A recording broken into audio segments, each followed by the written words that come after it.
YouTube? How are you doing? It is a Sunday, final day of the week, and let's see what price is going to give us in the upcoming hour. Welcome everyone, good to have you here. Good to have you here. Let's see if we can catch some interesting price action as well. Of course, in this live stream, we're going to cover Elliott waves on different time frames, but also you have a very important job to do today, because not too long ago, we voted for some thumbnails. However, the mistake I made was that I had different backgrounds while we were actually voting for the design of where like things are placed and not actually the background. So what Dow and I did is have this like different designs but the same background, so that you guys can vote for what design you think is best. When we are going to vote, we're going to vote for 1 minute. I have 5 different votes. 1, 2, 3, 4, 5, because I have 5 different backgrounds. Each has 4 designs. So yeah, that's up to you. So you're going to have an important role today, because Douwe in the group, I'm actually not sure if he's here, maybe live, but he made some thumbnails out of nowhere. When he was chilling, he thought, let me make some thumbnails for Koen, which is very, very kind. And since then, we've been like testing and checking. So that's what we're going to do.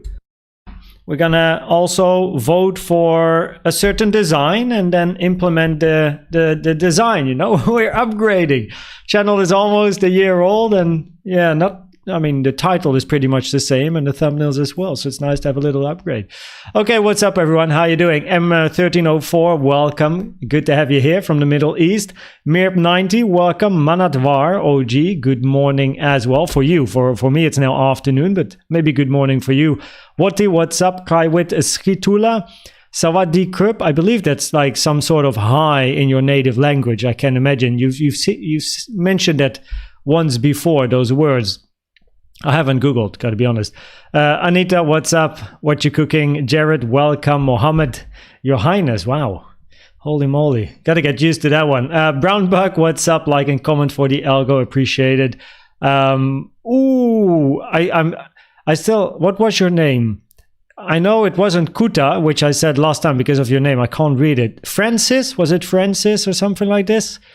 Oh, I can't remember everything. Yannis, okay. Oh, okay. Not too far away, right? Like, okay, Francis, Yannis. I was close. Not too bad. It's difficult to remember over 100 names on YouTube, right? But good to have you. I probably still call you Kuta next time as well. Aristotle, how you doing? Gregor, welcome. Hamid. And from Bangkok. There you go. Yeah, I know on YouTube the flags don't show. At least not in the chat. I know this is the Philippines flag, but it doesn't show. So in this live stream, we start with Elliott waves, see whatever we get, like based on the local price action, right? See what we get in the upcoming hour, and then after the analysis, we're gonna do some voting. I've been consuming your content nonstop from yesterday. Thanks for the support, man. I hope you enjoy the content, and as always, by the way, if anyone has feedback, make sure to let yourself be heard. I love feedback because it's the only way to improve. And the one person actually following the channel, which is always giving very good feedback, is Funny Money. And I got one email very long time ago, which was some improvements, which I really appreciated, which was one of those improvements that Funny Money mentioned was having probabilities at the end of the videos. So that is why I have probabilities at the end, which many people seem to like. And recently, Funny Money sent me another video, and there's not too much to tweak, but it's now perfecting, one can say. So yeah, we always try to improve, right? Things can be good, but it's never the best. So we can always improve. But thanks for supporting and watching the content. Mohammed, welcome as well. I've been trying to study CVD. There you go. It's best used in context, of course, in the context of wherever price is against support or resistance, other confluences, you know what I mean? That is the best way to use CVD, and in my opinion, use it as an extra tool besides the tools you already use. Because only trading CVD is likely not profitable if one would trade every divergence. But it's more like what kind of divergences do you get at certain areas on the chart, which can increase the probabilities for you to have a winning trade, right? It's just one of those tools that are interesting. Macro bull alt. I don't know why that count is at the top of my list. TradingView coming up with the macro counts. That's only for tonight. Tonight, 7 p.m. Central European time, we will do a cycle, macro, and high time frame video, as always. But yeah, not yet. But what we can do is cover the different time frames. I don't want to stay on the daily for too long, but I do think in live streams it's good if I go from the daily and then slowly zoom in. Or not slowly, we're actually going to do it quick. What's this one, by the way?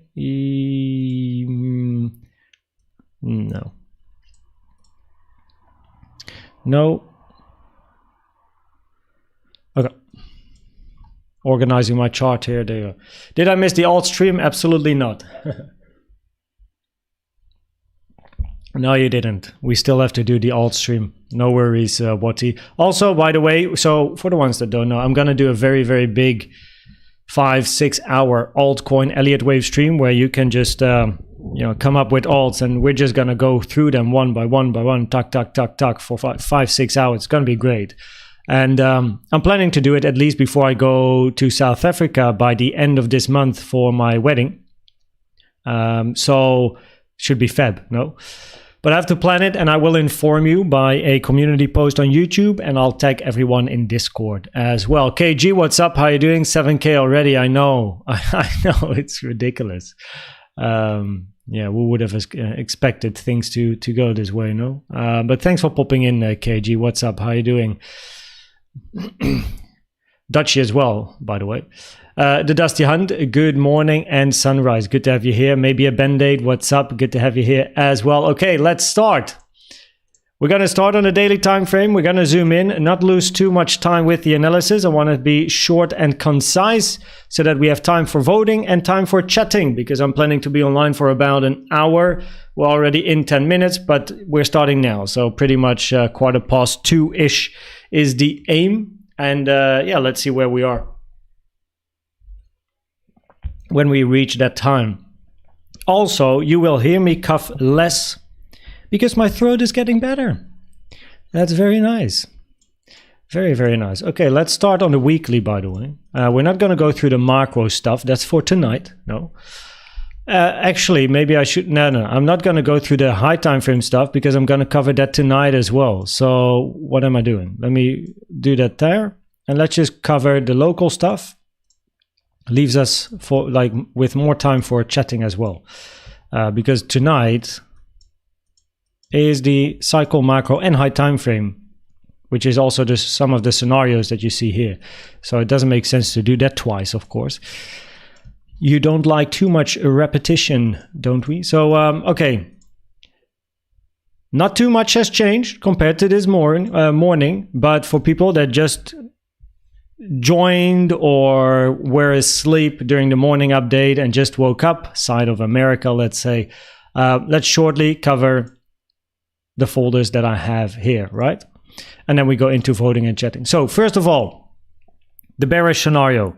Now, the reason that this is, by the way, the bearish scenario is because we could get a bigger impulse to the downside, right? We're looking for a finished A or 1, 2, B, 3, or C. But if you get a wave 3, you can get a much bigger 1, 2, and then you're going to go down, right? So the 1.618 is a common target for wave 3, which is definitely, and the wave 3 tends to be extended. So you can imagine those targets are going to be very low. 27 would be the 1.618. Sorry, that was my alarm. Let me mute the speakers in OBS so you don't hear that again.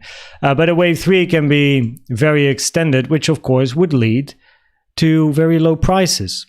So that is the reason why this scenario has the potential to be more bearish compared to another scenario I'll show in a second. So here 1 2 3 4 5, right, where this wave 4 retraced to the 0.382 taken from the high to the low. Common target for 4, it's important because of counting this as a potential ABC, where B only retraced to the 0.236 taken from this high to this low. So this looks a bit better.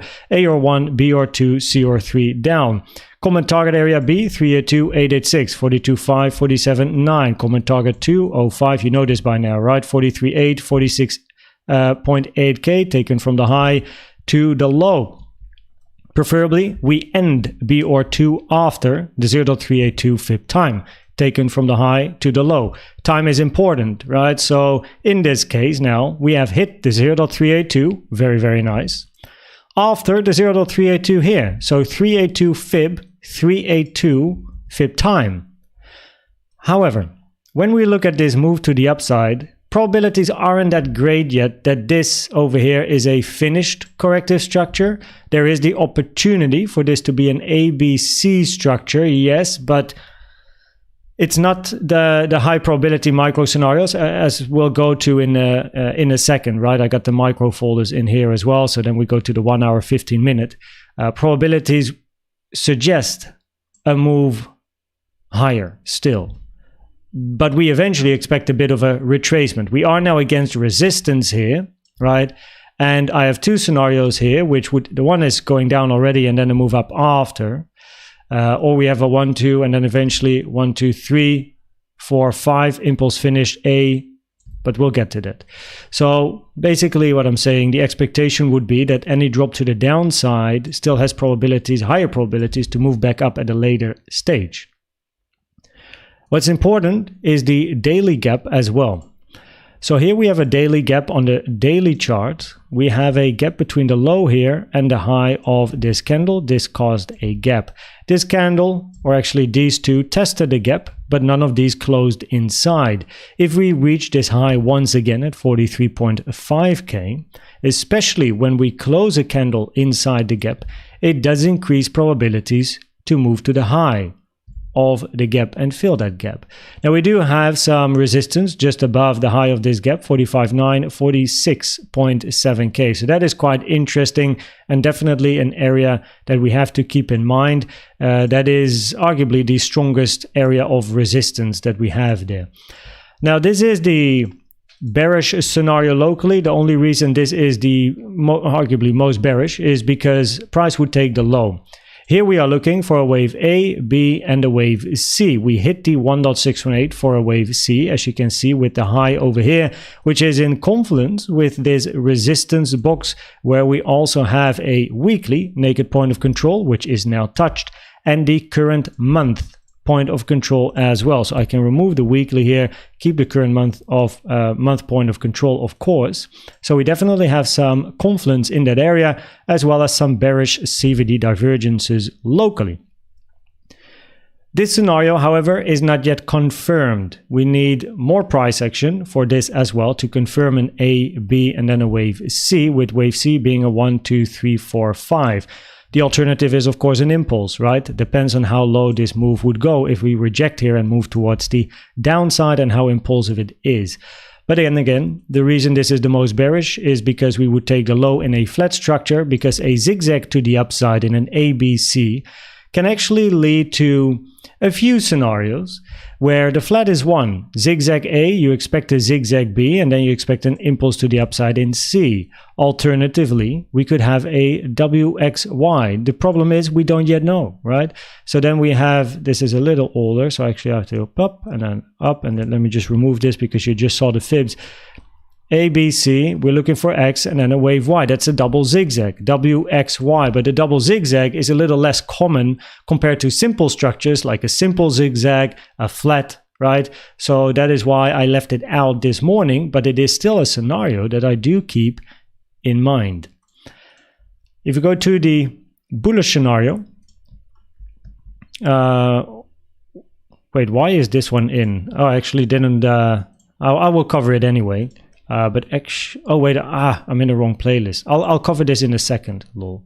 So in a bullish scenario here, potential flat, A, B, C, 4 finished. 1, 2, 3, 4, 5. Not the highest probability at the moment compared to that bearish scenario, right? This one at the moment, ABC 1, 2, 3, would have a higher probability for now compared to this being a wave C, end of 4 continuation to the upside. Also important, if we are looking for a wave 1 to finish, we still need to go higher.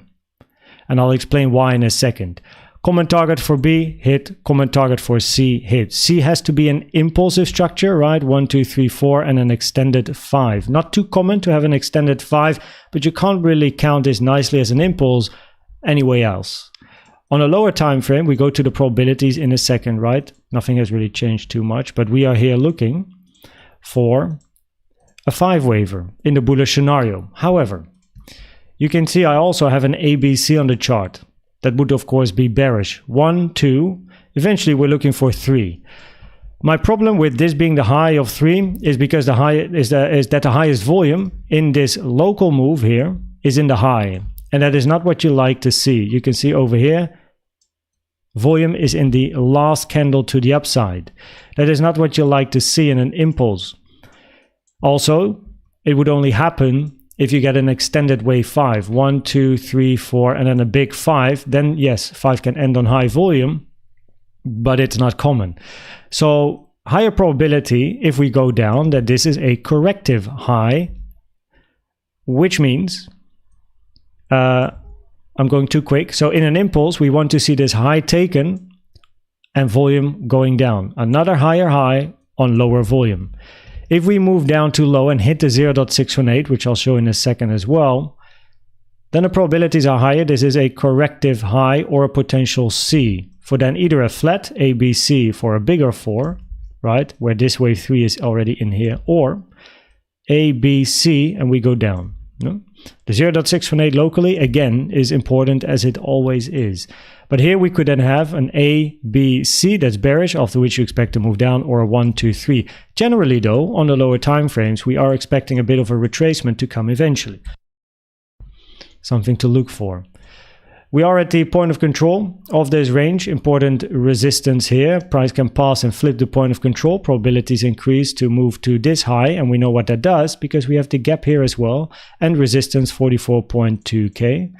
We are above this SR level at the moment, and we have resistance up here, 43.3k. CVD divergences played out. We had some bearish CVD here. Did it play out on AGG? Ooh, that's a close one. Yes, we took the low there. So bearish CVD, lower high on price, higher high on yellow. Bearish CVD divergence played out. We had a little blue bullish CVD here, higher low on price, lower low on the CVD. This has also now played out. So the CVD divergences locally are therefore neutral. If you would observe the 5-minute chart on the AGGR chart, you will see that with this order block, we have bullish CVD divergences. So that's just a little side note, but I prefer to use the 15. Over here we had a higher low in price, but on yellow, lower low here on the CVD. So with the order block, higher low, lower low. But I prefer to keep an eye on the 15 and look at CVD on the right side of the recent high or the recent low. The probabilities remain pretty much the same as this, 618, as this morning though. Because price action has been very, very slow. If we are looking for bullish continuation, right, the micro bullish scenario where your 4 is in and you're looking for a 5 as mentioned, highest volume is in the high, we want to see another high on lower volume, meaning the range we get preferably is then a wave 4 and we got another move up to finish 5. Wave 4 is not allowed to hit, however, the 0.618. As the highest volume is in this move, this here is likely your wave 3, as a wave 3 generally has the highest amount of volume in an impulsive structure to the up or the downside. So the move before arguably are then a couple of 1-2s, and then you get your 3, and then you want to see 4-5s. Now if you would pull a fib, however, from potentially then the latest 1-2, and this is your 3, we get a bit of a problem because the 0.618 has been hit, which is something you don't want to see for a wave 4. However, I don't really... oh, that's the 886. I don't really like to use usually the most recent pivots. I like to be a bit more safe. Either use this one here, right? Also hit. Or move down. The lower you pull it from, the safer your bet is that this is not an impulse, right? Because you give a potential wave 4 a bit more leeway, a bit more room to form. So in 2 of the pools, the 618 is hit. But if you would say, hey, we have a 1, 2 here, and this is all 3 content to the upside, and then we pull a 618 from the first wave 2, right? 1, 2, and this is then your 3, 4, 5. Well, we didn't yet hit this one yet. But it does, of course, not look too pretty if you hit the 618s from these lows. So we continue to observe. Bearish CVD played out. It's now neutral there. And the probabilities, as mentioned this morning, and which I will mention now as well, is, for the people that didn't see it, is that on the low time frame, meaning the 4-hour chart, observing this structure, probabilities are higher for the bearish one, A, B, C, or a 1, 2, 3. We don't know which one. The 1, 2, 3 would be the most bearish, of course. So what we're saying is the probabilities are higher to take this low before even attempting to take the high. Based on time here, probabilities are higher for this to be a first corrective structure, looking for still a second one before a third one, right? Either we get an A, B, C zigzag in that case, 1, 2, and then we're looking for eventually 3, 4, 5, finish your wave A, 3-wave correction B, and then a wave C, and then down. Or we have the zigzag, but that depends how low this price action goes. On the micro, we are at resistance. We had some bearish CVD. We hit the 0.618 from this pivot, but preferably I would like more downside and hit the lower 618 at like 42.1k to become more confident. Increases the probabilities for a move to the downside. Now, something that I actually want to say still is, let me remove. I could also do this. If price does move down in the impulsive structure, this is going to be your alternative. 1, 2, 3, 4, 5. Invalidation of 4, hitting 1. Or the 0.618 pulled from the low of 2 to the high of 3, which is at the same level. So 40.5k is the invalidation for an impulse to the upside. That's of course quite a deep dive. So we got to continue to observe what happens locally. But this is your alternative bullish scenario if price would move down where it is now.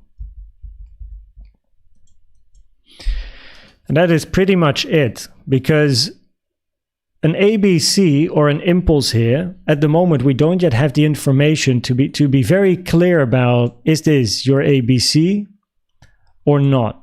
An ABC can end on high volume. I mean, even for an ABC, preferably you might want another high, because even a wave C can, you know, end on low volume. So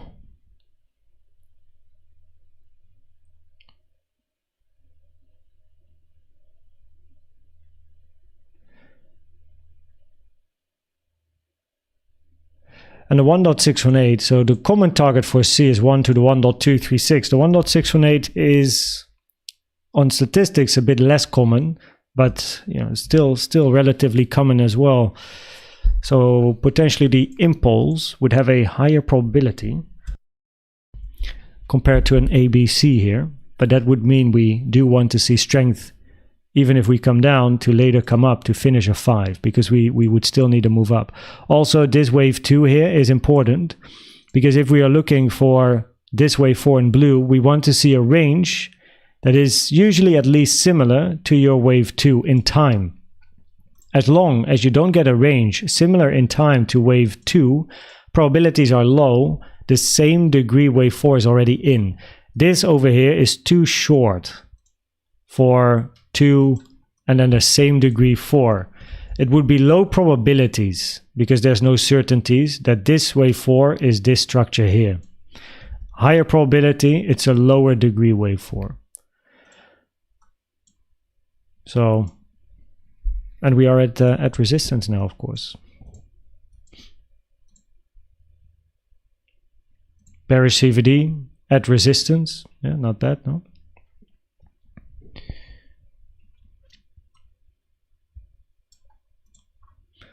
So yeah, probabilities here, after we started ranging for a while, were higher to take that low, which we did. Want to see proof of resistance, of course. We had some bull CVD here, so that was not too clear because we got bull CVD and then bear, and we are in a little bit of a local uptrend. But now we took the low, which means also the bullish CVD we had here, even though it already played out, it wasn't strong enough to have the move continue to the upside. Because now we took the low here. So it does increase probabilities to have a visit to the downside. And if we do, we have a daily naked point of control at 41.8k, which might act as support. So we're going to keep that in the chart. There we go. And remove the rest to make sure everything is nice and clear. What's up, Boris? Welcome. We'll go to chat in a second. This is the AGGR chart. The website, one second here, is called, in the Good to Know channel, charts.aggr.trade. This is the CVD one-pager, if you want to know more, including the video. I have a CVD video on the channel. You can look in the videos and then type CVD. And this is my template. You can download this template, then follow the steps for like on the AGGR website, and then upload the template there. And then you get the same as what I see here pretty much. So yeah. Resistance above 43.2k. So that is basically it. Like nothing too much has changed because of the price action being very horizontal compared to this morning. We had some bearish CVD. We took the low. Arguably probabilities, you know, like here locally, bearish CVD with the most recent pulls, you hit the 618. So yeah, having a bit of a move down, no problemo. But between the micro scenarios, the bullish one is definitely gaining in probabilities. The longer price is staying up here in this area. Because for wave C, you really want to see a move to the downside now. So, yeah.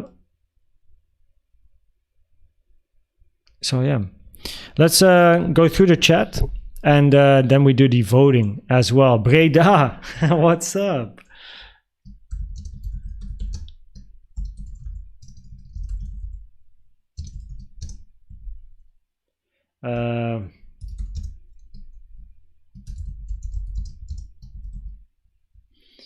And voting, but I don't want to put voting in. Okay, we bump it. Pop out. That's how we do. Also, we took the low. We don't yet have continuation. Interesting, no? What's up, Bettina? Okay, so let's have a look. What are you writing? What's up, everyone? Where were we? We were here. So you start with support resist and you add CVD on top. I mean, that's what I would recommend if you use CVD, yes. You want to use it in confluence with other tools. We also... oh, here, this is where we were. What's up, Flotty? How you doing? Is it a good time to short Bitcoin if it fits your plan and your personal developed trading plan based on statistics? Then it might be, but that depends on your personal plan. What's up, Amorfati? How you doing? Trading Queen, your wave B could be a triangle, so the high could be corrective. Yes, that would fit an ABC scenario.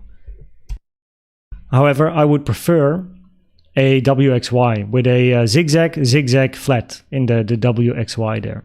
But you are correct, but this would add to waves, this move up being a wave C, of course. And after a triangle, the 0.618 trend-based fib extension is your common target for a wave C. So if this is a triangle, your common target will change. So then, whatever. This is then your E here, right? And then you need the 0.618. This now is your common target for your wave C. This is now your less common target for a wave C. And the 1.618 is usually not really too much of a target after a triangle. It's all probabilities, of course. But yeah, the 0.618, of course, is not respected. So this is something that we have to think about, of course. Technical Chacha, what's up? How are you doing? Welcome. Dimuth, I may just start watching, really enjoying your streams. Thank you. Welcome. Good to have you here as well. Can you please explain how you work out accurately your fib time retracement points? Which time frame candle to start with? Well, you always use fib time in confluence with your Fibonacci count. And you want to compare waves. So you first, before even using fib time, you need to identify a wave structure. Now the easiest one we have is this move down, being a single wave structure here. So what you can then do is take your fib time tool, right? From the high, you click, to the low, you double click in this case, because you want to compare this structure with whatever whatever comes after. And that's what I'm doing now. Price here crossed the 0.382, which means that this move to the upside is now 38% of this move in time. So it's 1/3 pretty much, right? So in time. If price would eventually make it to the 1-to-1 here, then this move down in time will be exactly the same as this move up in time as well. So now I'm comparing this one with any potential retracement, because I identified this as a single structure, a first structure, a starting structure in this case. That depends on the scenario. If this is a wave C, of course, I wouldn't do it. But in the scenario where this is an A or 1, I now look for a second structure in B or 2. So I can compare this wave in time with this one in time. In the bullish scenario, where you look for a C here, I don't want to compare this structure with the move up. So let me remove this. Because now we have a finished structure here in a flat, and we look for a new move up. So now what I want to do is, after wave 1 is in, I want to take a fib time from the low to the high of 1, double click here to compare 1 with wave 2. Now imagine wave 1 finishes at this number. We take a fib from the low to, this wave 1. We double click. Now we compare wave 1 with wave 2. Wave 2 preferably ends after the 0.382 fib time.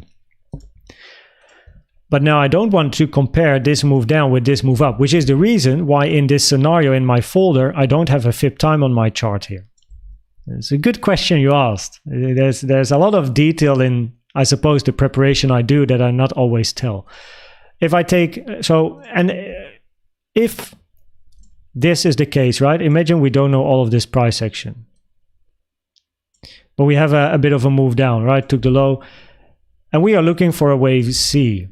Now then I can take a fib time from the start of this flat, because we're looking for a flat ABC, from the high over here of 3, or the start of your A. So I click. I then move it to B, and I double click. And what I am now doing is I am comparing wave C in time against A plus B. So the time of this is what I am now comparing with a potential C. Wave C should not be twice the length of A plus B, because that would really lower probabilities it is a wave C, as a wave C tends to be very quick. So therefore we want a wave C to finish at least before the 2 fib time preferably. Right, so this is another example on how to pull a how to pull a fib time. And of course there is several examples because of the scenarios. If you have a wave A zigzag, here we can have a little example, the last one. If we have an ABC to the upside,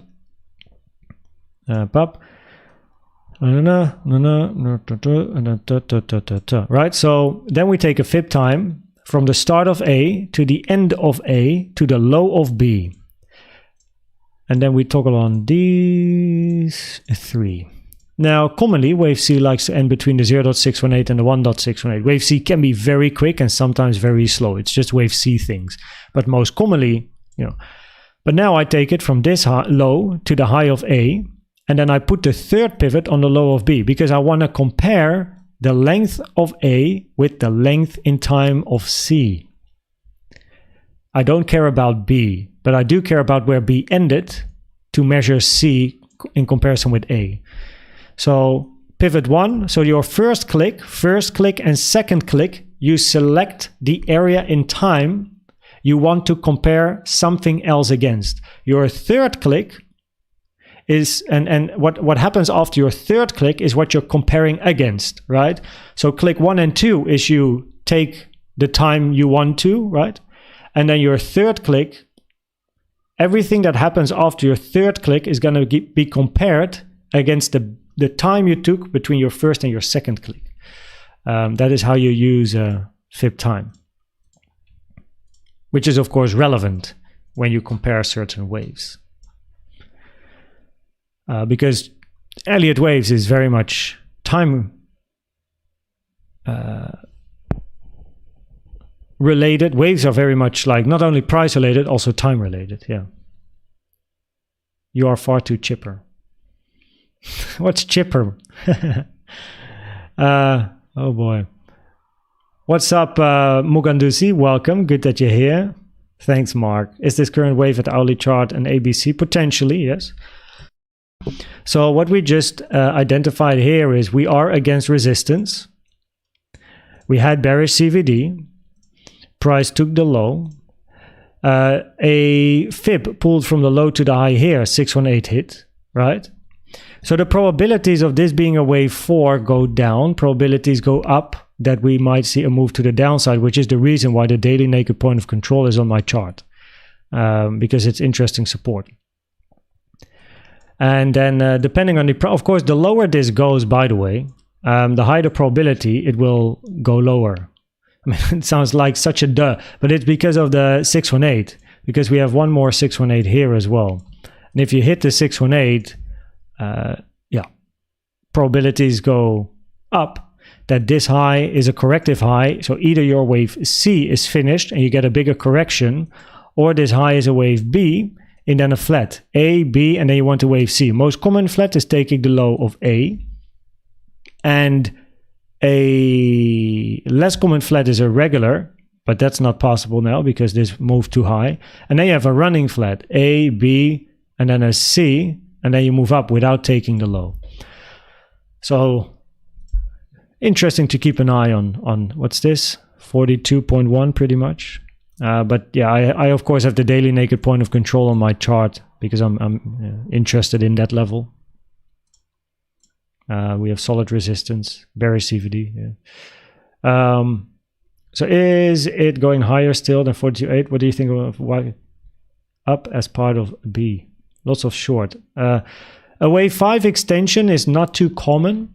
The most common impulse is a wave 3 extension.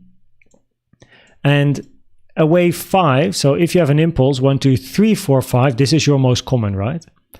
A wave 5 only has a higher probability of extending if wave 1 and wave 3 are similar in length. So then you have a 1, 2, 3, should be a little bit longer than 1, but quite similar, not extending, so not hitting the 1.618 at least. 4, and then you could get a bigger 1, 2, 3, 4, 5 to finish your 5. At the moment, based on what we count here, right, from the low, that's the brush, from the low to the high, not a fib, low, high, low, misclicking. I need to play more Call of Duty here, get my accuracy up. Okay, so there we go, wave 3. Your 1.618 is hit now.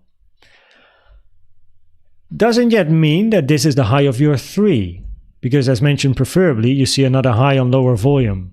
So if we go down, probabilities are higher. This high is either a C or a B. If it's a B, we're going to be looking for this, but then we're going to change some stuff around.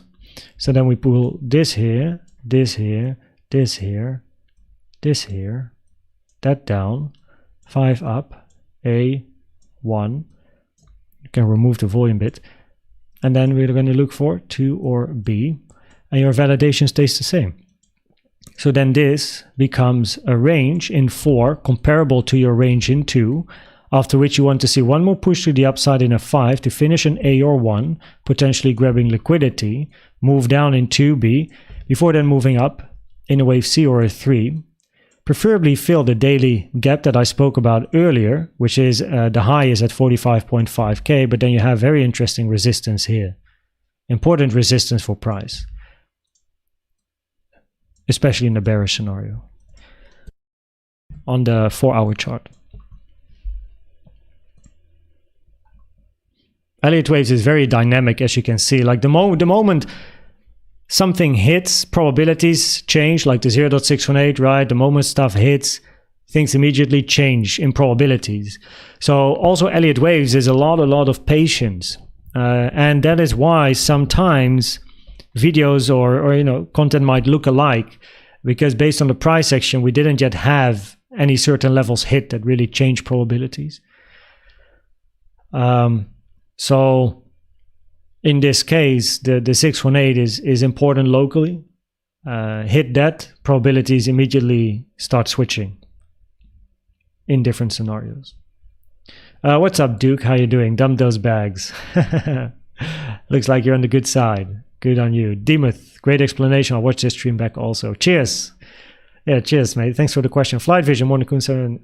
Good morning from Canada, 7:45. Other side of the world. What's up, Flight Vision? Christian, how you doing? We are ready for test on 40k. Not yet confirmed. We definitely want to hit the lower 618. And even then, as just shown, it might not go to 40k, right? Because you still have the 1, 2, 3, 4, 5. 3 here, this move up is still longer than your 1. 1, 2, 3, 4, 5. If you're looking for an ABC, then yes, but it depends on how price then moves down.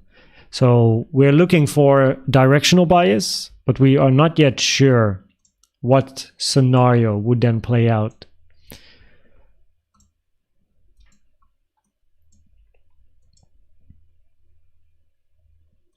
Not really anything going on the 3-minute CVD there. Can we short now? You can only short your plan and you can long your plan. So I don't care, of course, where you short or long. What you need is a personal developed trading plan based on statistics that you gather in either a software where you can gather statistics or an Excel sheet that you make yourself or that you download in Diamond, if you're in Diamond. Yeah, Yannick, we need Nightbot in here, no? I might actually have to get that one connected to the live stream. So are we going to reach the 618 retracement level on all scenarios in the short term? We don't know. That's a question. That's a question asking for certainty. But of course, we don't know the certainty. Can we hit it? Yes. But for now, we are ranging above, right? 618, 42.1. We didn't hit it. For now, we're still ranging here. We have resistance, yes. Bearish CVDs played out, yes. We hit 618s taken from this low to the high and this low to the high, right? So the fact that you did hit the 618s from these two pivots, lower the probabilities. This is a wave 4. But we did not yet hit the 618 from the lowest potential wave 2. So your latest impulse, if it starts here, your first wave 2 would be 1, 2, right? So your safest 618 touch would be taken from the low here to this high, which isn't yet touched. And then of course we need a plan. Will it retest 42,800? I mean, look, guys, we speak here in probabilities. Will it or will it not? Those are the words you should remove from your vocabulary if you trade. There are no such things as will or would or can. We need probabilities. Will it test? We don't know. Can it test? Yes, because it can always test. but we don't know because we need to trade the probabilities. So I cannot answer the question of will it retest 42,800 because I don't know if it will. So I can't answer your question as your question is asking for a certainty, but I cannot give you a certainty. We are at resistance. We have bearish CVDs that played out. 618's hit here, but not the lowest one just yet. Can it? Yes, but then you want to see it moving up and not hit that 618 at 42.1 preferably. Yes, it's like poker.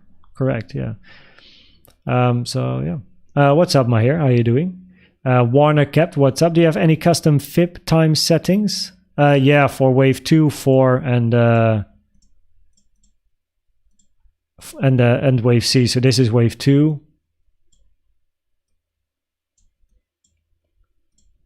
This is wave 4. This is wave C max. Those are the three I use the most. It's a daily naked point. Yeah, it's the point of control of yesterday. So yesterday, most of the volume traded yesterday was here. And that is why it's an interesting support resistance level. So that is what the DNPOC means. It's a daily naked point of control. What's up, Soft Shell? How you doing?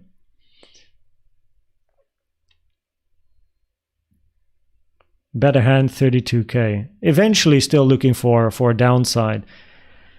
So yes. But good morning, Soft Shell. Seems what's Mark? Mark is always there. I don't know, like, is he like living on YouTube? This man. Okay, we're gonna go and do a short voting. Are you interested? So what we gotta do is all of you will have a very important role today.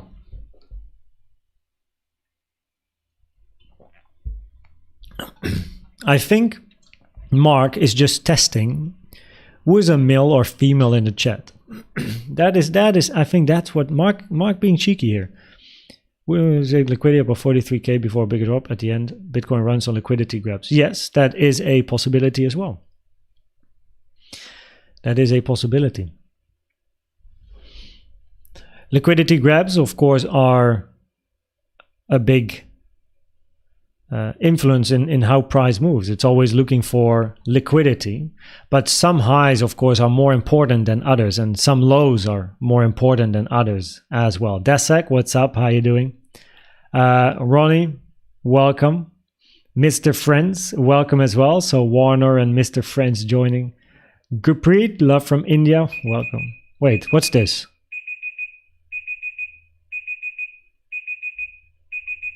Oh shit, the timer. Holy shit.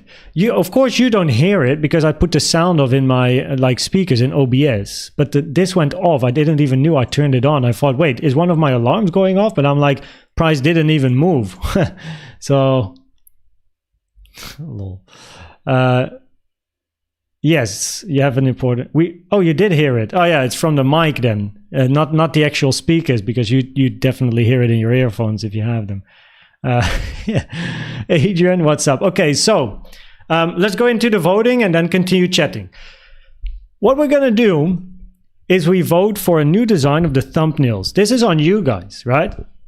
Short story, Dawa out of nowhere, I'm not sure if he's here, he decided on a random night when sitting on the couch that he is gonna just design some thumbnails and then send it to me. And I really appreciate that, first of all. And I've been in touch with Dow in the week after as well. And, you know, we chatted, la-di-da-da. And last week, was it last week or earlier this week? We did a voting on YouTube already. The problem is we had different backgrounds. While testing designs didn't work, right? We're actually testing the design. And I'll show you what I mean is, don't look at this one because we're not interested in that one. So, blop.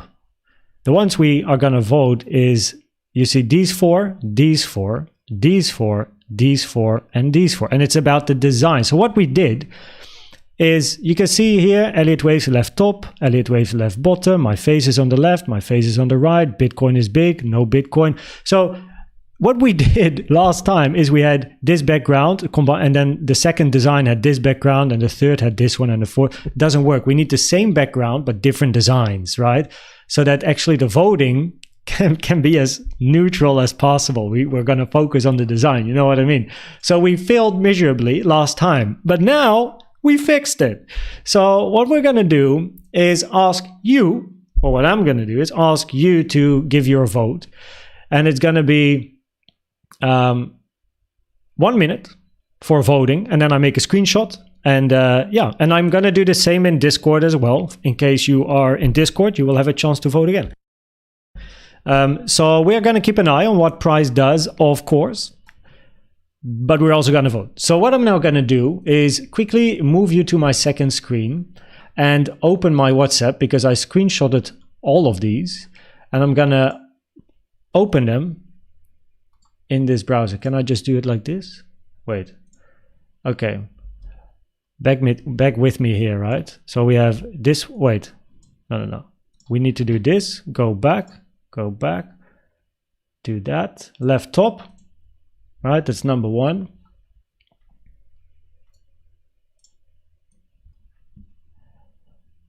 Look, I'm a streaming noob, okay? So I'm just casually doing my thing here, and then the fourth one, trying my best here. Ups, there we go. Okay, beautiful. Of course I have to remove my webcam in a second, I realize. And then where's the timer? Here's the timer. So what's Bitcoin doing? You have 1 minute to vote. I'm gonna start a poll in chat.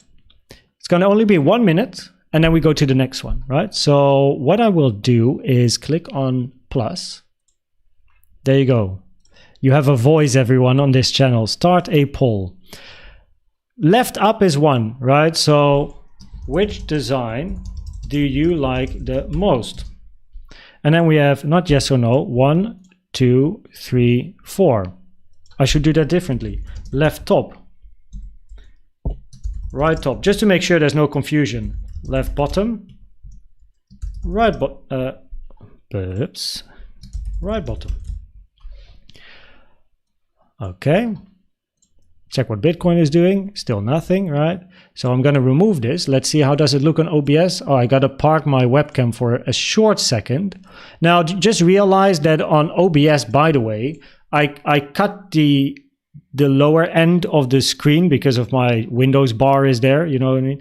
So, of course, Bitcoin is full letters, and there's still a little bit of space below the word Bitcoin, like you see here, right? So just so you know what I mean. Okay, so what we're going to do is start the poll. There we go. Poll started. What design do you like the most? Left top is Elliott Waves at the left top. Bitcoin, big letters. Koen's face on the right. Koen left, Elliott Waves below. Design on the right here, right? The background. Then we have some candles here. That's the difference between the left top and the left bottom, is we have some candles in the background. Right bottom is small little Koen. Okay. So yeah. I forgot to put the timer on. So let me quickly switch. Where's my timer? Here. Let me actually put that on my other screen. Do this, start the timer. I already know you can hear the timer through my microphone as well. I'm going to move the timer to my other screen. And we have 50 seconds. And of course, we keep an eye on what Bitcoin does. So what I can do as well is make this very small. Hello? I'm trying to move YouTube chat.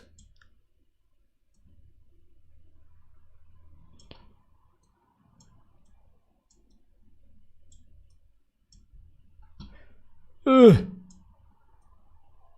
we go. You fit in the middle. So at least you can see a little bit what's... Well, of course you can probably see what's being voted. But at least you know now. 5, 4, 3, 2, 1. Beep, beep, beep. Coming. Mind your ears. There we go. Time is up. Oh, shit. What did I do? Where's my chat? Here's my chat. Okay. So we now end the poll. while you guys are still pulling, but I gotta end it. I woke you up. That's good. That's good. End the poll. Wait, are the results? Ah, there we go. Lol. Yeah, it's quick business here. So what I do is I make a screenshot and I'm gonna copy this and send it to myself on WhatsApp. By the way, if you did not know yet, you can vote background 1 results YouTube. You can actually send stuff to yourself on WhatsApp. Okay, so what I do now is I remove these 4. 1, 2, 3, 4. For the classics here, by the way, Call of Duty Modern Warfare 2. Oh boy, do we like the game? Do we like the game, chat? I do like that game. It's the old school one, eh? That is the old school Call of Duty.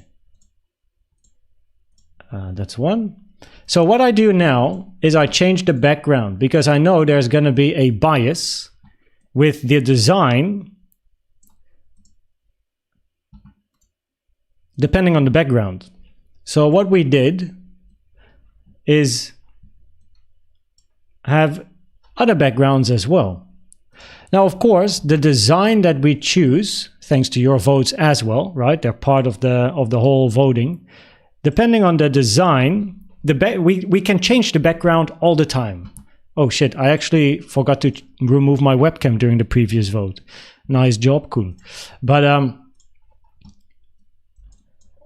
we can change the backgrounds, but I want to remove the bias of the design. So that's why I also have different backgrounds. Okay, so this is it's just another background, right? So I'm gonna put the timer on. I know, it's psychedelic. Let me check what Bitcoin is doing. Still nothing. Cool. We're gonna do another quick poll here. I'm gonna set it up. You have time to think. Poll here. Start a poll.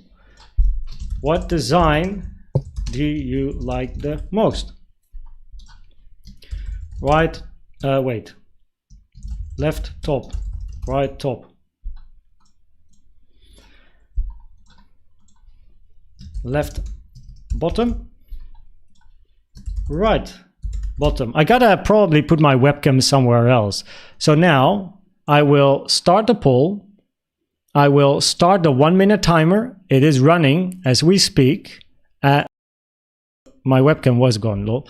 I'm still here, don't worry, right? But now you can actually see the background while I'm gonna move you back to the middle as well. 1 second, it's of course up, there you go. So we can still see the voting, there we go.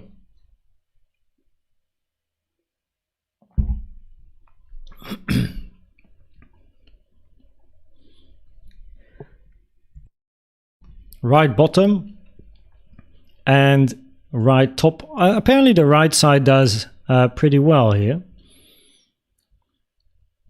So, and by the way, I will of course share my opinion after the votes as well.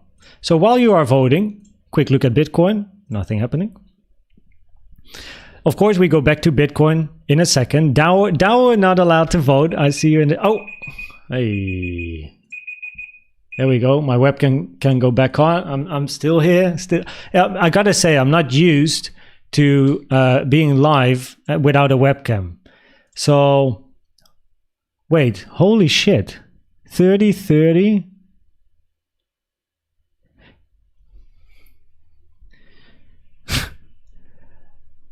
Right-handed guys. Ah, maybe we have to, I know what you do there. Maybe we have to check. Okay, yeah, I will change them around. I will change them around. Okay, 1 second. I'll send it to myself. YouTube, poll, background 2. Okay. That's a good one. Remove. Check up on what Bitcoin is doing. We just keep our eyes open. Next vote. Don't you worry, we're not going to do this all day. Oh wait, I of course have my browser open, so we do this.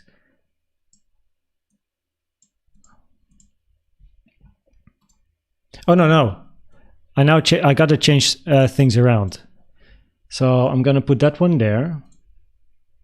I'm going to put this one here.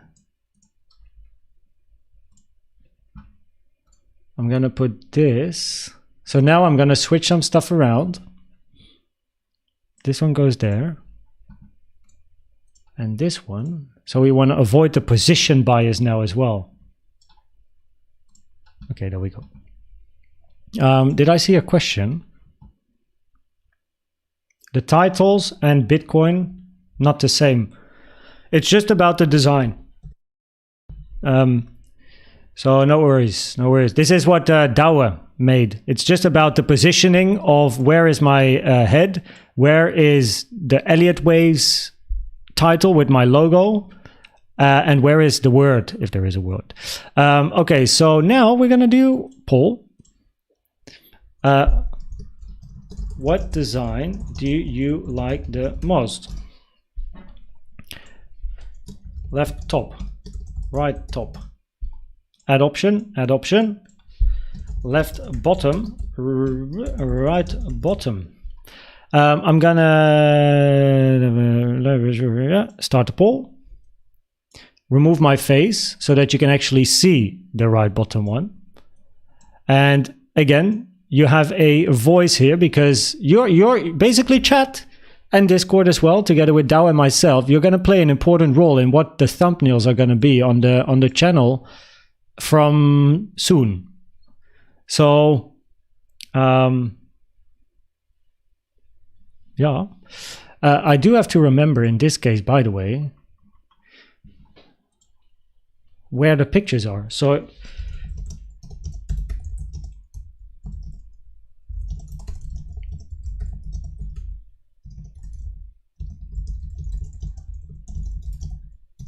just typing to myself here.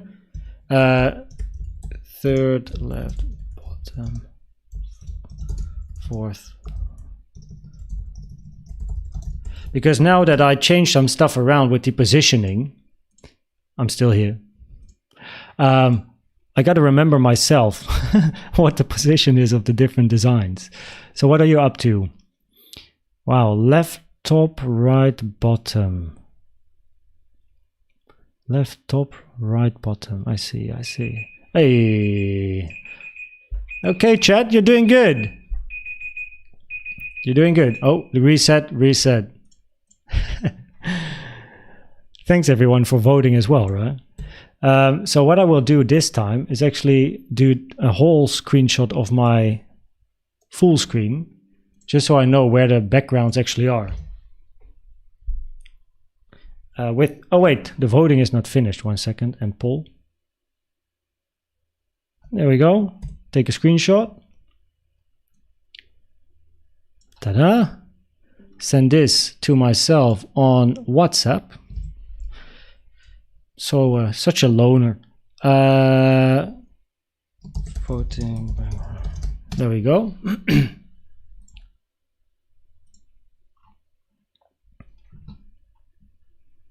Yeah, more statistics to track. It is that is correct. That is, yeah, okay, my face is back. Yeah, that's true. It is more statistics. But this time it's statistics with regards to the thumbnail. So, okay, what's happening here? Keep an eye.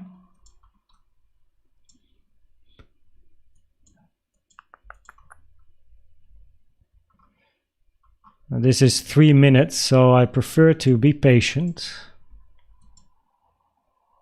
We wicked the low, but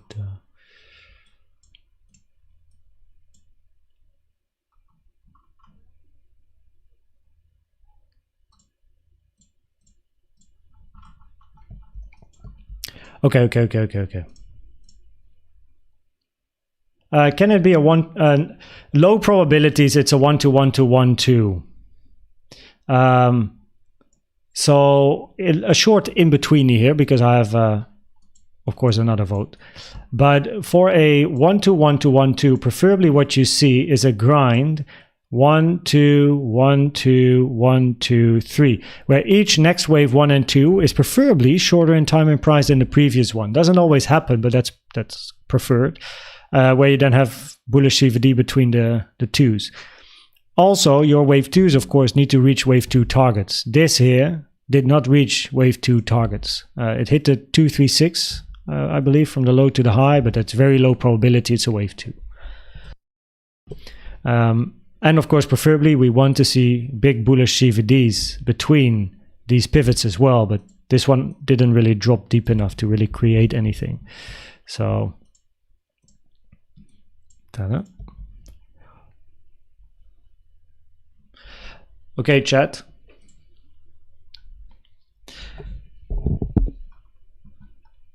We have done, how many have we done now? 3 votes. 1, 2, 3 votes. 1, 2, 3 votes. I have 2 more, so 2 minutes, and then we are done with voting. And then very soon, we'll have some new thumbnails. That's the plan. So thanks also to you for then voting. So what I always say in Discord as well as on live streams, by the way, is or in Discord mainly, because that's where people share analysis of. We're basically one big team. Everyone tries to figure out the highest probability Elliott wave count. Also in Discord, everyone shares their ideas, and sometimes I put the name of someone on at a scenario because he came up with it or has a similar plan, and I like to give credits. I just happen to be the guy making the content. So also with the growth of the channel and thumbnails, I want to build it together with your opinion, which I value. So I think that's why I love you guys actually voting. So thanks for voting for the designs as well. But we have 2 more, so 2 more minutes. So 2 minutes. So if you have 2 minutes, while price is very nicely moving a little bit to the downside, that's what we like to see, then what I quickly do, don't mind the stock picture here, because it said, I'm not even sure if you can see it. It says Adobe stock. It's just, again, just so that we have a design. Now I'm gonna reposition them again a little bit so that we have no positional bias as well. And this one.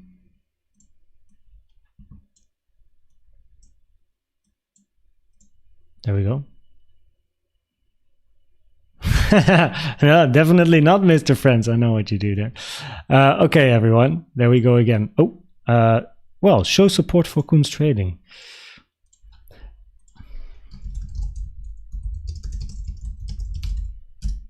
Okay. Left top. Right top. Right Rob. That's right.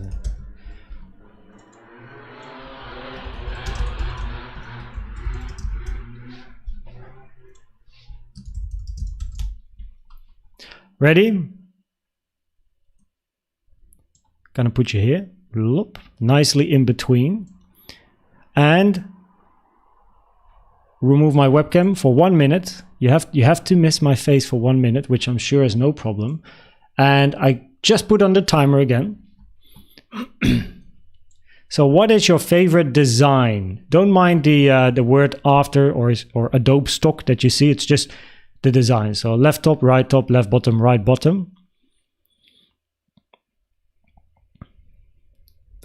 Mr. Friends, I'm pretty sure if I would do a face like this, 1 second, like I would get like hundreds of votes here, all towards one screenshot. Pretty sure. Pretty sure. So you can vote, of course, here at the top. The timer is now at 10 seconds, by the way. So we are going into the final few. The second last minute of voting. 3, 2, 1. Koen is back. Click on reset. Click on end it. What's the result here? Jeez, you guys are so... Are you trying? Are you trying to make it all 50-50? 27-25. Look at you go. Wait, let me do this again. Take a screen.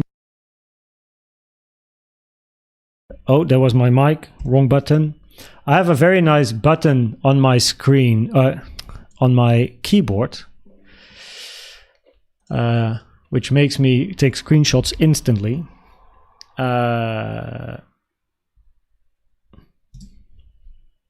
Okay, one more, and then we finished. I promise, we finished. This is also for a very long time. So if you want to get your vote in, you get one more chance, because after that, we're gonna have thumbnails for a while, right? For a while, after we analyze the data that you guys are giving us, right? So, okay. Final one, where I will again reposition them. So let's start with this one at the right top. Right top, please. Oh, I clicked it away. Next one is going to be right bottom. Then we have left top, you're going to disappear. And then we have the right bottom.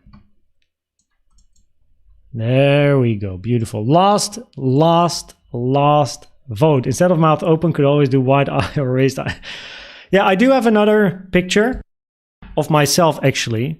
This one is very serious. I have another one, which is actually, it's on my LinkedIn, so I can as well just, you know, can I open this in a new tab? So my LinkedIn one is this one. It's more like professional because of the shirt, the blues. This was in America when I was invited to speak for Capgemini at their global conference, you know, with their big clients in the room.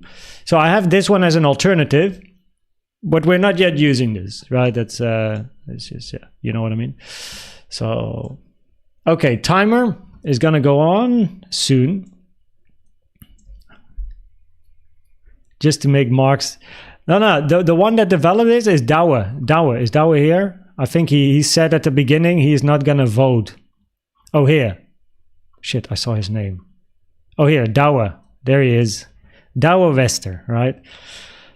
Right, so last vote. What design do you like the most? And then we have a nice neutral left top. Oh. Because now we tested then left bottom. Because then we had different backgrounds. I put the designs in different places, which of course, you know, gives the best neutral result. So we're gonna start the poll. My face is gonna be gone for 1 more minute. If you wish it would be longer, I am sorry. I will start the timer, and the last minute is here. I will check the chat after the voting. So 1 second. We got 40 seconds left of the last vote, and then we finito. That's going to be the last one for a while. I love water. So can't see the percentages because it's so small, but we can see what happens here. We got 27 votes in. Thanks everyone for voting as well. Your feedback is appreciated as it will decide stuff on the channel. So you have a real vote. 3, 2, pretty much 1, and now we have the alarm. Oh boy. We click on reset. We click on end the poll. We click on remove the timer because we are finished with voting. Where is the result of the poll?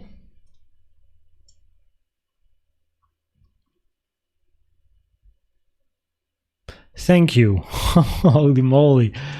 We needed some patience there. Pete. Pete is on point.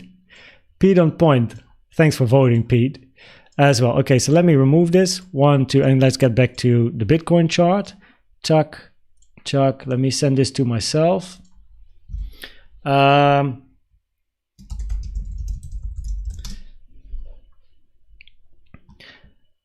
Oh, we took the low in the meantime as well. Very nice. Are we getting paid for this in kindness? With the word thank you. I missed the Dunner logo. Of course, I missed the Dunner. Do you know the Dunner logo in the Netherlands? There's a company in the Netherlands which is really, really big, and they have a round logo as well. Kindness will pay my mortgage. That's what I always say when people ask me to speak at an event but not getting paid. What's up, Liquid Mafia? We will do a voting in Discord also still, but we were voting for new thumbnails that Dawa made. Okay, so what have you guys like? What have you been quickly? Let me quickly scan. Pop. You woke me up. Horner, I prefer Horner Simpsons. Should have put a picture of him in there. Please do game. Oh, you mean on Twitch? I wouldn't do games on YouTube. I would play games on Twitch though. If enough people would have fun playing maybe with me as well in some games, yeah, well, why not? Yeah, I mean, it's not that at the moment I don't have the time to do this, but maybe in the future, yeah, absolutely. And Call of Duty is just an amazing game. Walking around with the Barrette and the intervention and the UMP, oh boy. Right side looks more sleek. Oh yeah, I want to also explain my opinion. I was thinking maybe we're unnaturally down to the right side. More statistics. With a shocked expression, we mouth open thumbnail, yeah. Crossing the Bitcoin logo with an Elliott Wave structure. This was one of the ideas, but it made the chart the thumbnail quite messy. Because once you have other backgrounds with color and you have candles on top with an Elliott Wave count as well, it creates it's very busy, if you know what I mean, with the design. So when you have a very clean black background and only a Bitcoin logo somewhere smaller, yes, you could have that. But once you get full color backgrounds, that's when it becomes a bit of an issue. Moonboot boy in the least voted group. Oh boy, do some analysis, buddy. We did. That's what the thing says at the start here.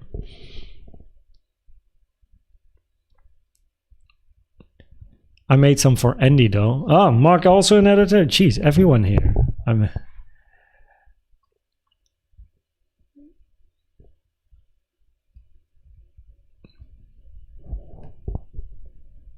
No. Like, so Dawa, he was like chilling and out of nowhere made some very simple designs and sent it to me, which is of course very kind. So yeah, we've been continuing to think about, okay, so what would be a few designs that are interesting, and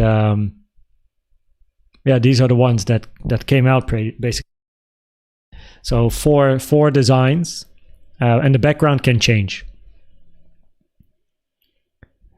What you have in the news box? Nothing. It's just a word. It's just text. News. So the only reason I have a news box is so that I can drag it in front of the probability so I don't forget to talk about the news. Because what I do in my videos in the shorter form content is I go from the bottom to the top. I just go one by one.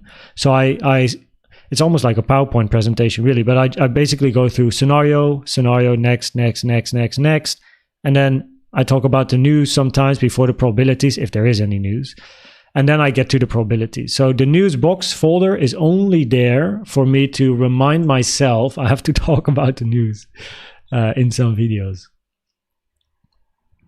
Yeah, so as an old gamer, do you have thoughts on game tokens? You mean in-game currency, Amor Fati? Vivek, I want to know about Bitcoin chart. What do you want to know, Vivek? What's your question? Welcome as well, by the way, and welcome to the industry. Trade safe. They tell stories. I think there will be one more pump and then we will drop. At the moment, we don't really have too much, like the continuation down isn't too strong just yet. It's still a very much ranging structure.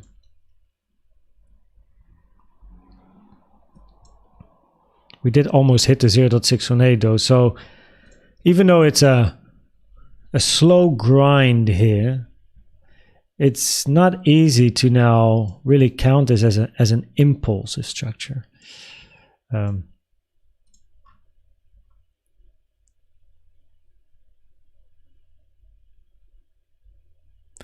Unless there's a couple of 1-2s going on, but we're already in like 4-5 area. So the couple of 1-2s preferably are here for your wave 3. It's wave 3 behavior.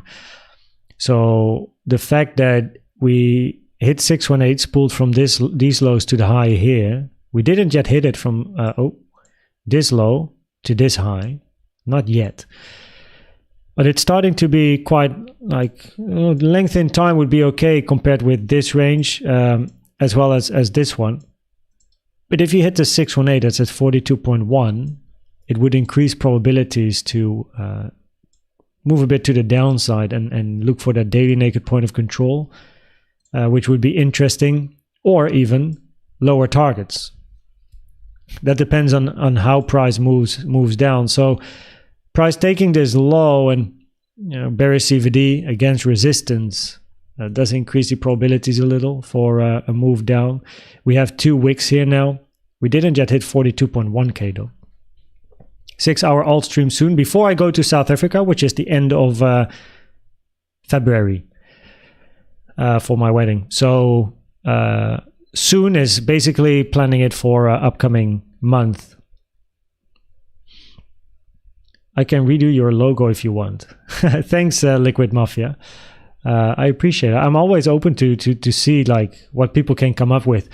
But the reason my logo is the way it is because what I use on YouTube is a logo and the color scheme I already use for 7 years now, because it's connected to my other business when I started. And not many people will know, but the whole reason my logo here, right, is Koens, is because of the story that you can read here. Origin of the Z. Why is it Koens and not just Koen? And my whole brand is around this. So Koens was my in-game name as a professional gamer. It started as Koen, then became Koens based on the story. And it just became my brand in the game and then outside the game afterwards as well. So, yeah. Yeah, exactly, Bettina. It doesn't yet look impulsive to the downside. Neither does it do the upside, really. But we definitely want to see a bit of proof of support. We got some 2 wicks here. Locally, 3-minute, nothing going on the CVD as well. We had some bull CVD here, which of course got invalidated. But oh no, wait, that was on the 15-minute, not on the 3-minute. So yeah, we took the low now, and yeah, nothing happening. It's a typical weekend. Prediction of the upcoming hour. Oh, I basically spoke about this. Based on a local price action, that would be seeing a bit of a move down, but I want to see 42.6 hit. Of course, this can be structural support resistance flip, but from an Elliott Wave point of view, if this is impulsive, you definitely want to see price moving up quick, because it starts to take long, and if you hit 42.1, you hit the 618 taken from this low to the high, you're really going to have lower probability of a wave 4. So yeah, then daily naked point of control becomes interesting. Hello from Indonesia. What's up, Freddy? How you doing? This morning I saw a video of a guy living in Bali. Damn. I've been there once, in Indonesia as well. Java, Java, Bali, Lombok, and the Gili Islands. Backpacking. I've taken a long break playing Call of Duty, but I can still cook a frag and drop it in your mailbox when I go back to play. I'm happy to play sometime, man. I'm happy to play, yeah. damn, if there is one Call of Duty I like, it's Modern Warfare 2, the old one, right? Like, it just doesn't, all the games after, I don't know, they never really grasped me as much as that one did. I think the newest ones with Warzone and stuff, they do a good job. The style is quite similar in a way. Maybe it's just nostalgia, but, you know.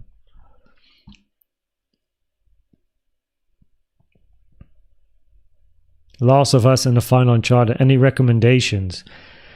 Well, I'm more into the esports scene. So my recommendations are likely going to be biased towards that side. So it will be difficult for me to really recommend you something. However, looking at the games that get selected for Game of the Year is, of course, a great way to start looking. The nearest target box. Don't really have, like, the daily naked point of control is an important area. The first real target box is down here at 40k. But we have this in the meantime, right? This level.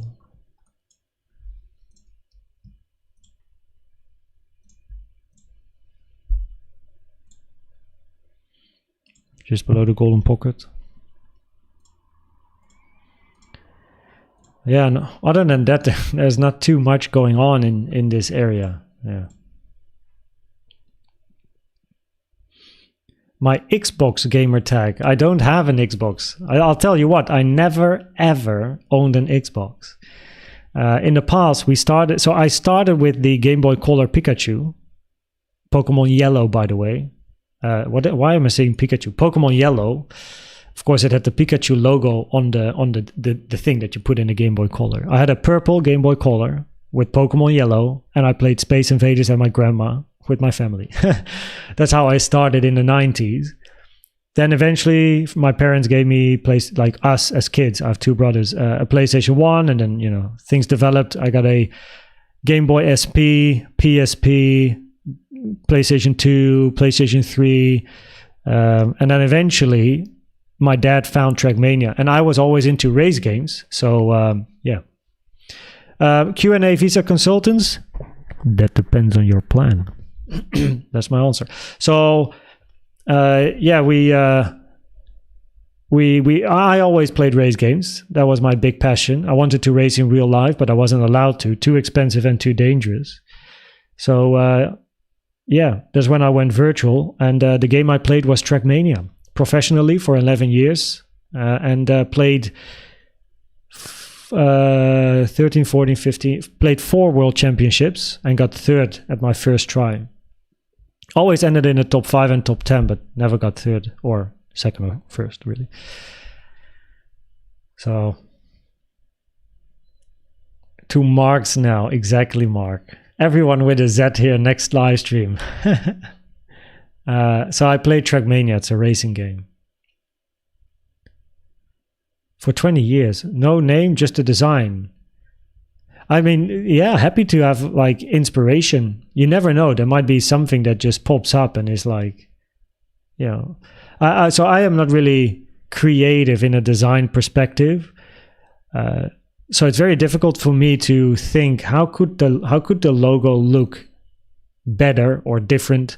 It's just when I see the visual, I know. You know what I mean?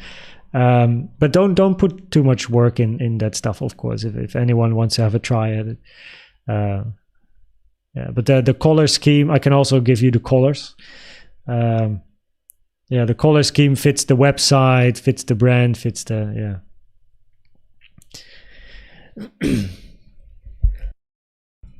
yeah. So with regards to your short, the serious answer Q&A Visa Consultants Private Limited, is you need a plan. If you enter a position without a target, TP, without risk management rules, or without a stop loss, yeah, then you ask questions like these, of course. But the nice thing about this channel is that I cannot answer these because I'm not an advisor. So if you hold your position or not, that depends on your plan. And if you have a good plan, you know what to do based on statistics.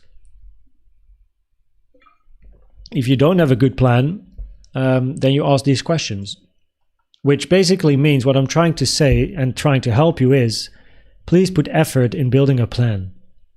That's the message. If you don't have a plan, you're always going to lose. Long term. You might be lucky short term, but it's the consistency that matters in the long run. So, and that becomes a problem. Third worldwide on Gran Turismo. Did you play like Moonboot Boy? Are you in the movie Gran Turismo? Were you one of the participants? Flight Vision could be so, but everyone always has a favorite of the series. I used to play Gam Battles on SOCOM. That was my favorite shooter. Gam Battles. Why do I not know this?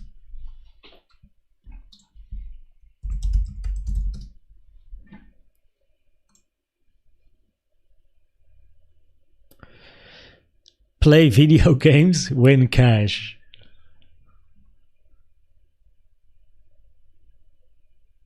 Gam Battles. What happened with Gam Battles? We have decided to shut down the Game Battles platform and services as of January 15th, 2024. Oh. Well, there you go. I see.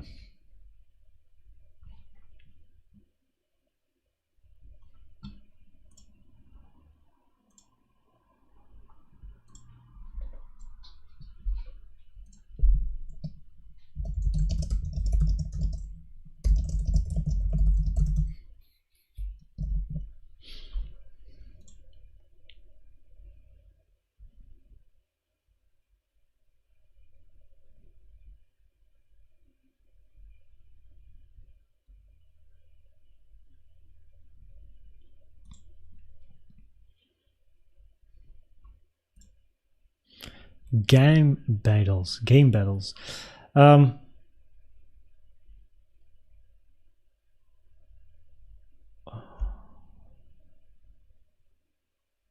moly. Kindly mark the wave. Yeah, that's the thing here, right? No, I can mark the wave, but I like clean charts. We're looking for this, or we're looking for this. The question is that we are now in the point where you don't know. So when price was down here and we built second, like CVD, bullish CVD for the second time, and we didn't really saw weakness, probabilities were higher to move up. Price moves up, but now we are either in your wave C target area or we're looking for an impulsive structure. The thing is that for wave C, if you watched the analysis earlier, wave C, the 1.618, little less common. 1 to the 1.236 is common. The 1.618, I always put it on the chart because it's like nowadays it gets hit still very often. But of course, after a C is in, then you want price to fall, right? After a C. And the longer we range here, the higher the probability becomes for the impulsive scenario. But the issue here at the moment is this. So let me actually remove the white count here. So we are looking for where is this wave 3 gonna be, right? That's the question here. In the bullish scenario, which is this impulse. Is this your 3? Well, this 3 is still longer than the 1, so it doesn't invalidate any rule, as the minimum rule is wave 3 should be longer than 1. But the high here is made on the highest amount of volume.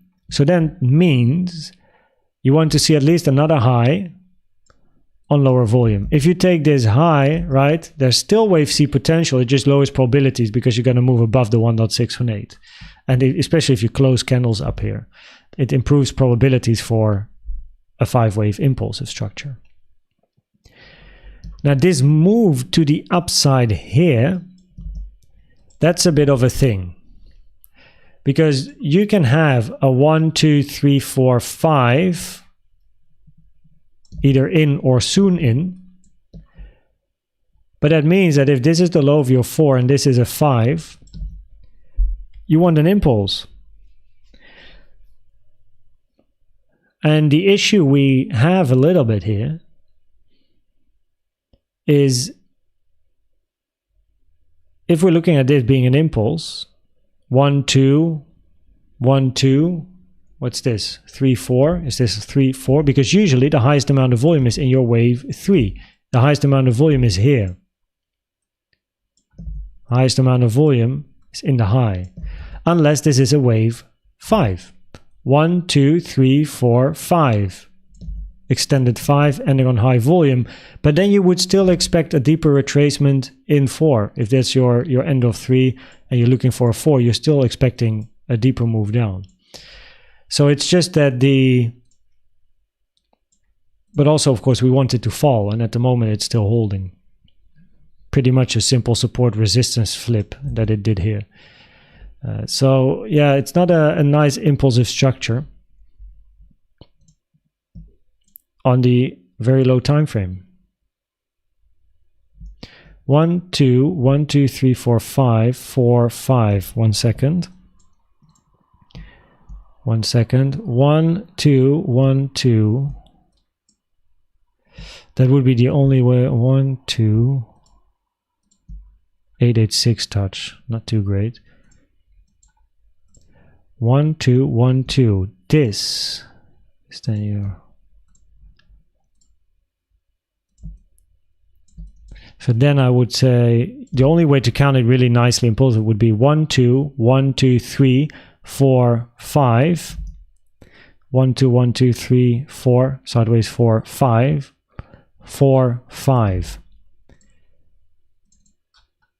Chuck, chuck, chuck. Make that white. Make this red. This would be the best invalidation, yes. And then we look for 3, and then we have this is your 1, 2. Let me remove this. 1, 0, 3, 4, 5.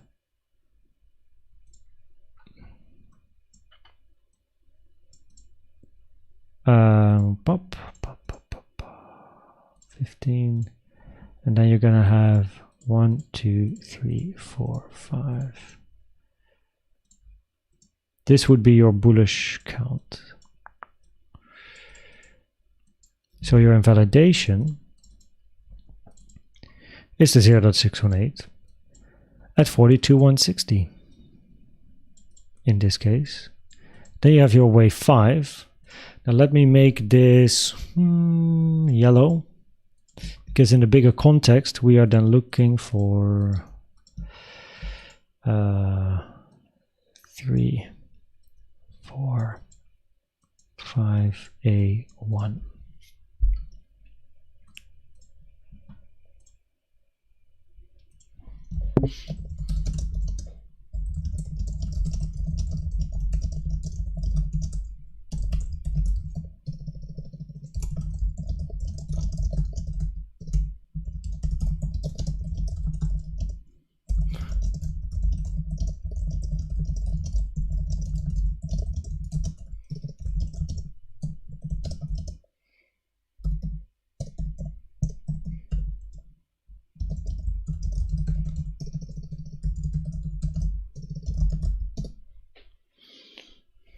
Let me also share this in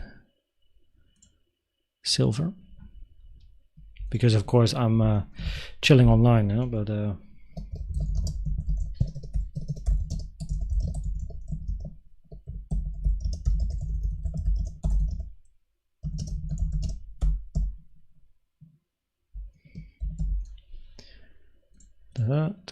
boom.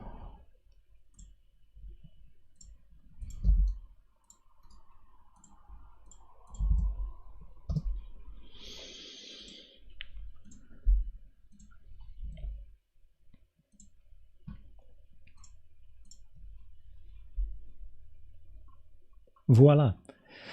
Hi there, Uns. Everyone been talking about your live and other videos in other chats. Got a question on... Oh, well, that's kind. I don't know who, but probably Mark. But appreciate you being here. Got a question on EU. Have you been to Barcelona, Spain? And what's the good hotel to stay? I've never been to Barcelona, Spain, to be honest. I mean, I'm lying because I've been there once when I was like 6 years old, but I can't remember. So in my memory, I don't really know things about Spain and nor about Barcelona. So I'm afraid I can't help you. But if there's someone here that lives in Spain or Barcelona, maybe Broncos or Hugo, they might be able to give you some good recommendations. Managed to do it with his steering wheel. Well, that's the whole plan, of course, in Gran Turismo. Gran Turismo.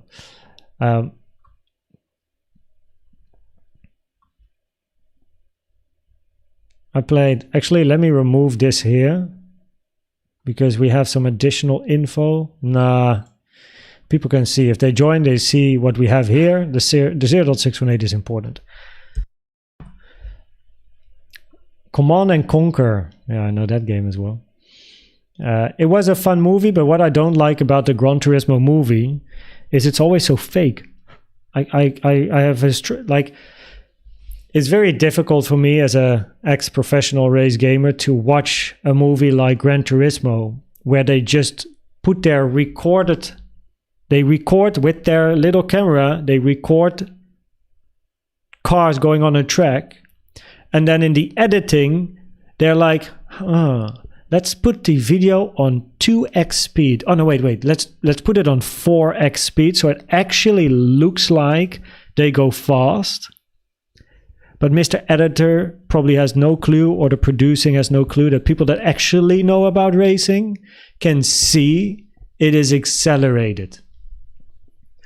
And it's so annoying where on the Red Bull Ring in Sector 2, right, all the corners, they go as fast around the corners as the cars go at the bottom on the straight of the Red Bull Ring. It's so ridiculous, right? I can't. Or when you have the guy, the main actor, steering with his steering wheel in the game, right? He's playing the game and he's steering left and right with the steering wheel, but then you see the game as well at the same time, and the inputs are not matching the car.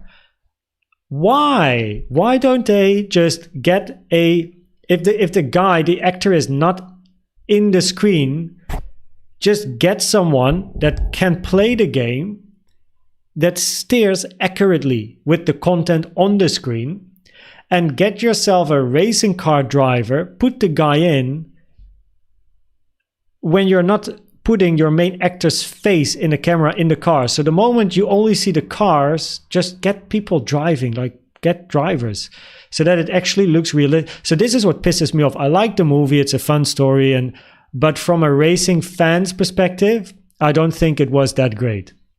There's things that I really think they should have thought of. For the general public, it's probably fine, but that's the thing. The general audience might not even notice, but I do, and probably some of you have noticed as well in the Gran Turismo movie. And drive a GTR, exactly, Moonboot Boy. So where's your contract? I see you used the 0.7 target in a few videos. Is this becoming an important level? The 0.7 is important for a double zigzag. So that is the only reason to use the 0.7 for me.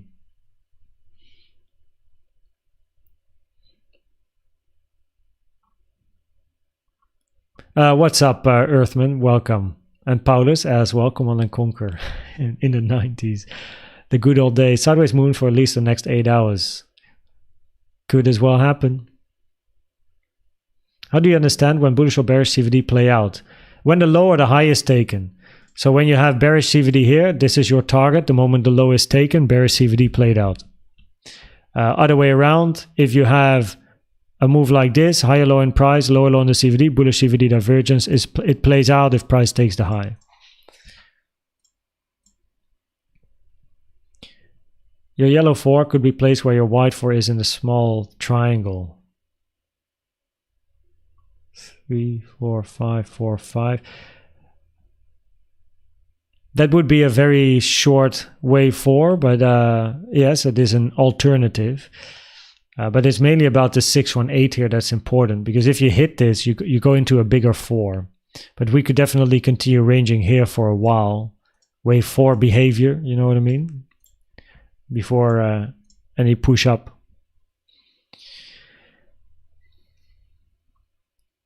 I live in Barcelona. Well, there you go. So you can, like, if you have any recommendations for RS Miller, stay away from Barcelona. The crime rates are sky high. How does it compare to other countries? Because, like, anywhere in the world is like shit, pretty much. Oh, he wanted to know good places to stay. On to Italy and France.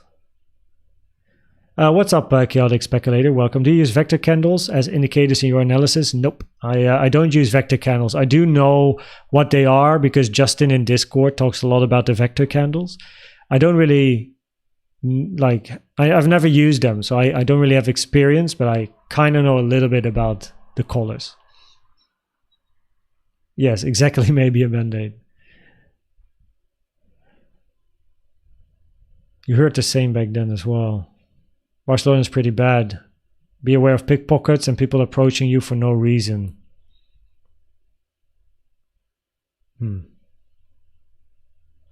One of your friends got robbed into Madrid once. 10 times better. Wow. The biggest cities, the ones to avoid nowadays. Jeez. Yellow Wave 2 is incredibly short. That is correct. This is just an idea I just came up with, so it's just from here. I mean, it's still fine from a wave 4 perspective, by the way. At the end of the day, it would be a problem. But yeah, this was locally, we were just looking for a bullish structure, and this would pretty much be it. I can also just leave this on. Ta-da. And then leave this as well.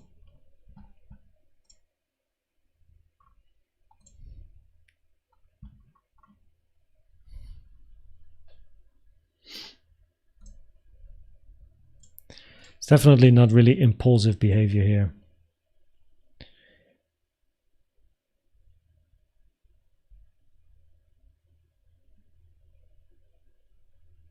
Number one, I'm stuck with Bitcoin 40.5 short. 42.4 liquidation. Holy moly, what's your leverage? 25 or 50 or something? That's crazy. 40, wait, you have a 40.5, that's all, wait, that's all the way down there. Wait a second. And then 42.4 is your liquidate. I'm not really sure if I understand. You should have been already liquidated in that case. Hide your wife. Yeah, better do. Be aware of your surroundings is a good tip for any city, really. Also in Amsterdam, I mean, Amsterdam, I've never experienced any problems whatsoever. But of course, there's probably pickpockets and stuff as well. Pleasure, RS Miller.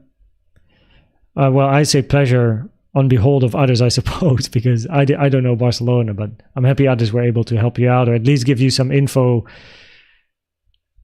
Yeah. I've also been to Cape Town in the past 7 years, which of course is also a risky place, one can argue. Never had problems yet. I think it's a lot about being street smart as well and not looking for shit, you know? You don't want to hike by yourself. You don't want to walk at night by yourself in the middle of a city or enter a township or, you know, that sort of stuff. Just general street wisdom. So ETH is looking bearish.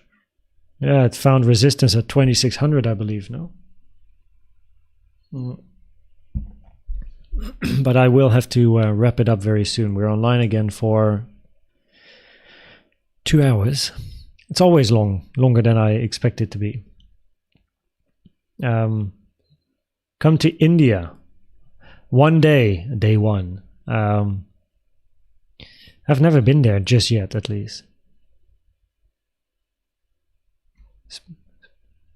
I see.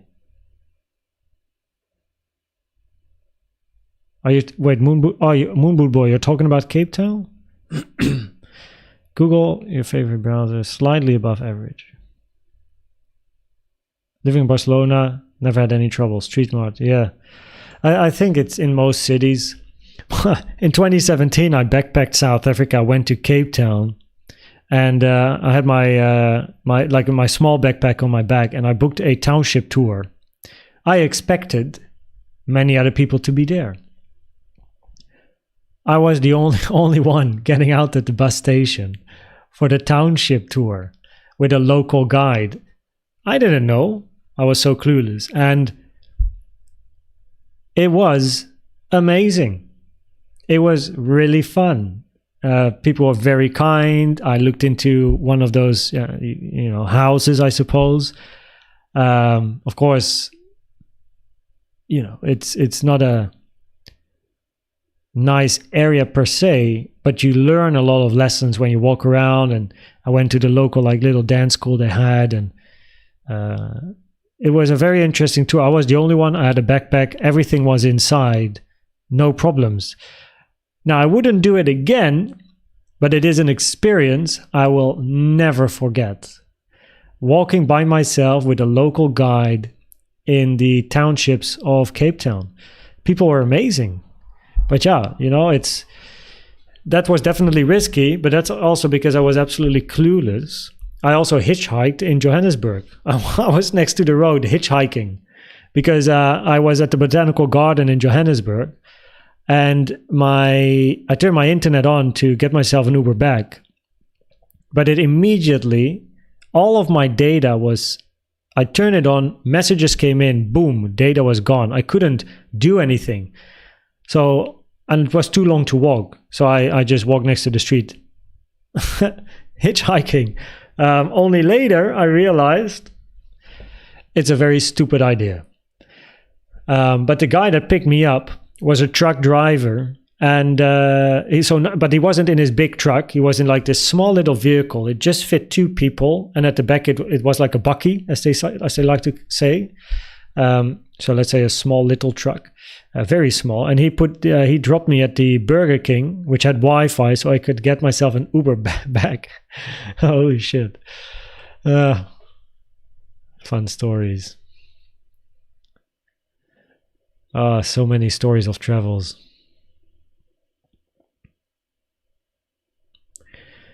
Yeah, I can imagine, Donovan, that... Look, what I also think is, and what we spoke about there is, they want to also, they're also just people. They want to do good. There's always a few that mess it up for all the others. The 80-20 rule, there's the 20% of shits that fuck it up for all the other 80% as well. But they love to be kind and open also because they want to support the tourism, of course. My fiance is from South Africa, by the way, Donovan. So she is South African. We're together now for almost 6 years. And I've been to Cape Town since 2017, pretty much every year and sometimes twice a year. And I only did one township tour. I wouldn't dare again, if you know what I mean. Also, her parents and stuff, that they live in Belleville, in what's the blue? Oh, not in Bell. Where is it? 1 second here. Man, I forgot the area. Stellenbosch. They live in Parklands, and her dad is a private investigator, so he knows a lot about the shit going on in the city. And he does say that the last few years,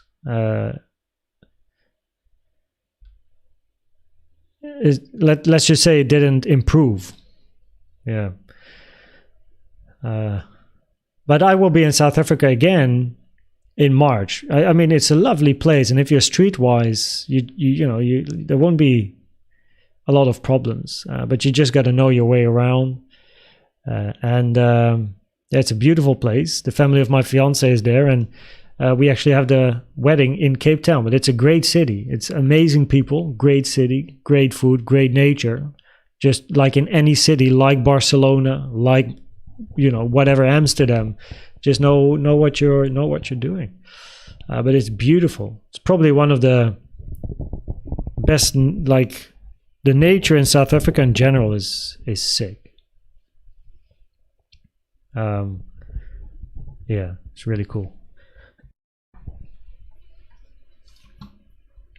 What is your gut feeling scenario for the next 6 months in Bitcoin aside from Elliott Waves and TN and all stuff?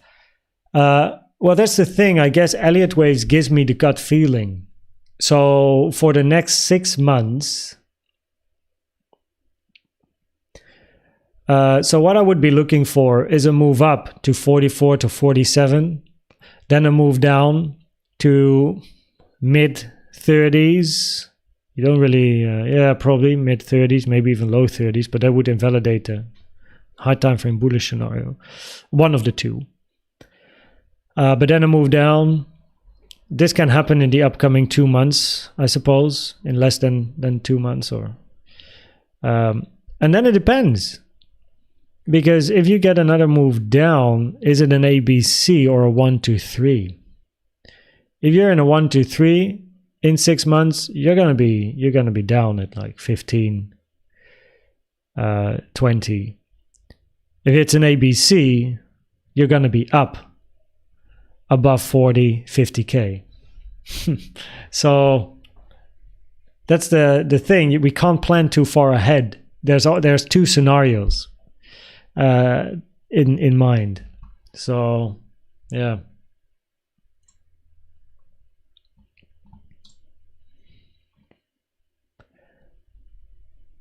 A little bit of bearish CVD here on the 3 min.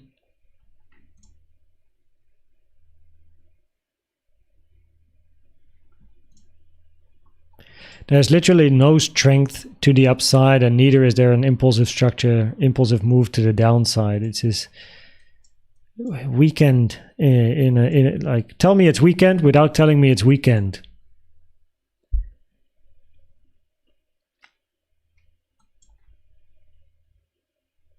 Okay. At least this move up Saturday.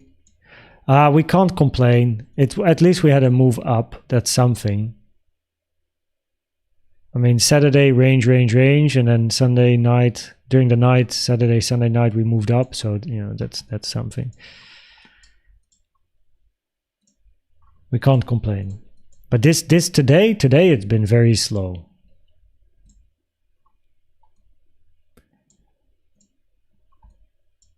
And it's difficult to say if this is like an impulsive structure, A or B, or A or 1.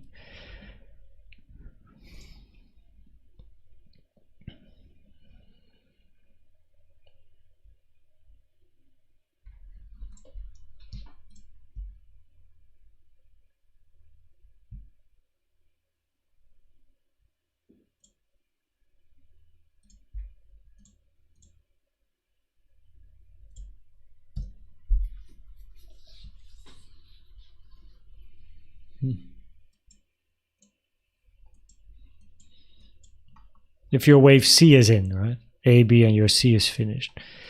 In order for price to move down to lower prices, you need impulsive structures on the lower time frames.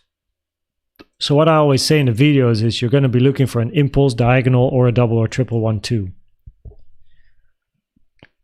It's a bit early still to really, and yeah, we don't have a lot of information. Like this one, this was quite clear on the 50-minute, right? That the probabilities were higher to move up. We said that in the video as well when price here on Saturday morning, probabilities were higher to move up. But so far here, it's not that easy to really, like I would have to go to the 5-minute, but I never really like to go to 5 or 3 minutes.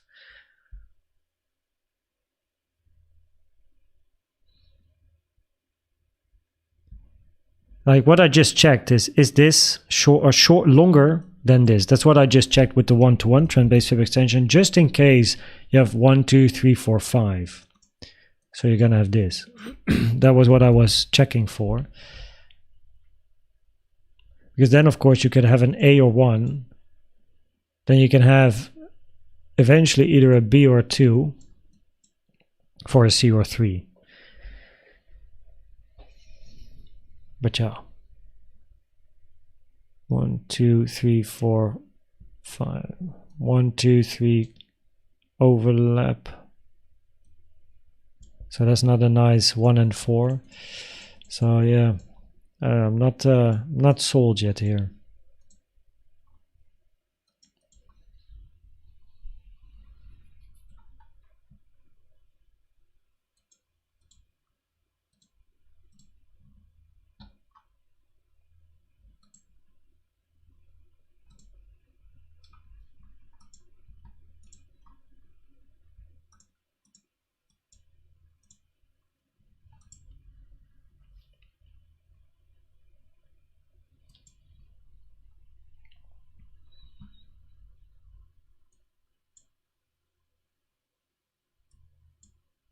Literally local divergences, nothing going on as well.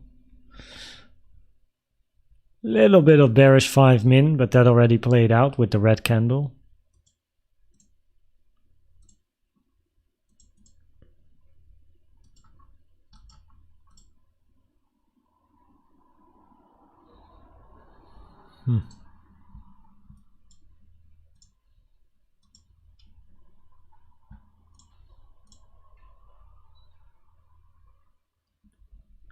Funk. I didn't use any bad words, Mark Dutch, right? They mostly put on a show for tourists. Homeless population of cities in Canada. Yeah, I heard. One of my mentors that I speak sometimes is from Canada, and she lives in Vancouver. Yeah, she told me about the situation there. Especially COVID increased this scenario, I heard. Christian Pinada. Kunz. There's a probability to save from being fully liquidated. 43, 9, 10. Is there there's always a probability, but 40.5k, yeah, it's just above the target box there. You definitely want to see an impulsive structure down. Now you still have this box before you reach 43.9, which is quite high. That's where the weekly is. But you pretty much shorted at the low of the whole move, of course, which is not ideal. So on the channel, this was the area where we were starting to look for price to reverse. We didn't really know if it was this or this, but these were the two big support areas that we had to observe price. And then when this range started, it didn't really look that great yet because 3 is longer than 1 for a diagonal. We had bearish CVD, then we got bullish. Okay, neutral field. Probability is actually still a bit for the bearish, but then we got bullish again, plus an 886 touch here from this high to the low. This is when probability switched. So, and then we went live on YouTube here. So,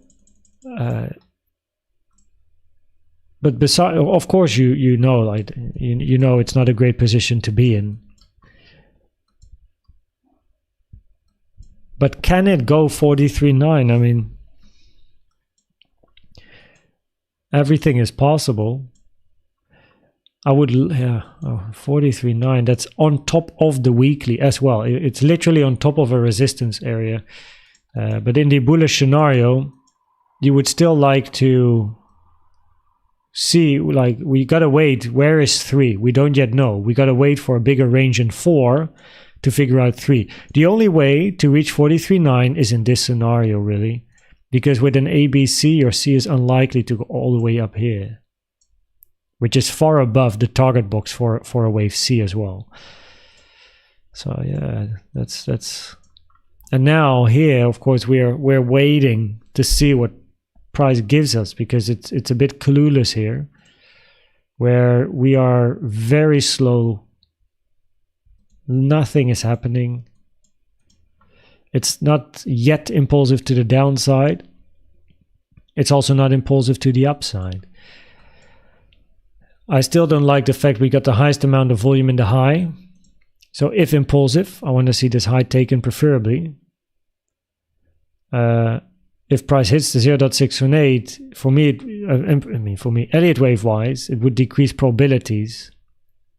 This is 1, 2, 3, 4, 5. You could still have a 1, 2, but I don't like such a big 1, 2 for a 5, because 5 is going to be extremely extended if that's the case. So then probabilities are higher, you're going to fall deeper to the daily naked point of control. But we don't yet see strong anything, actually. Is there a bearish during a 30-minute chart? I don't know why the AG1 doesn't work for me. I mean, on the 30, sometimes it has to fetch the bars and stuff. But this bearish CVD already played out. At the moment, there is no bearish CVD. The bearish CVD that we had earlier already played out as the low got taken.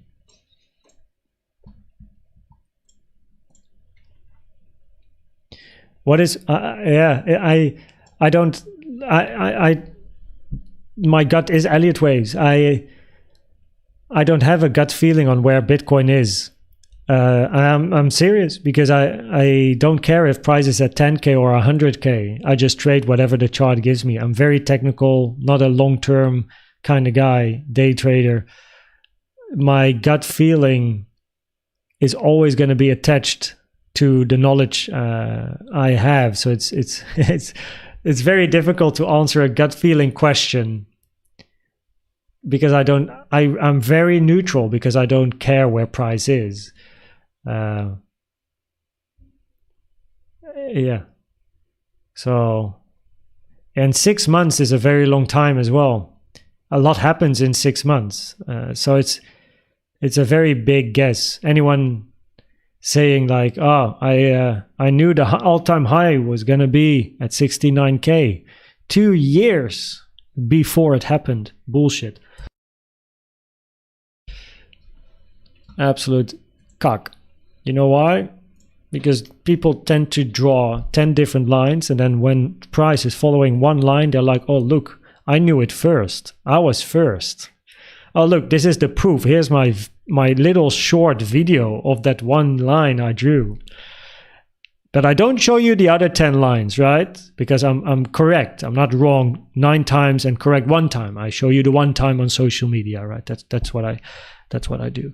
You know what I mean? So I very much base my gut feeling on analysis, which I think is the best thing, because I want to at least have a argument or like, how can I say it? An argument supported opinion. Does this make sense? Like I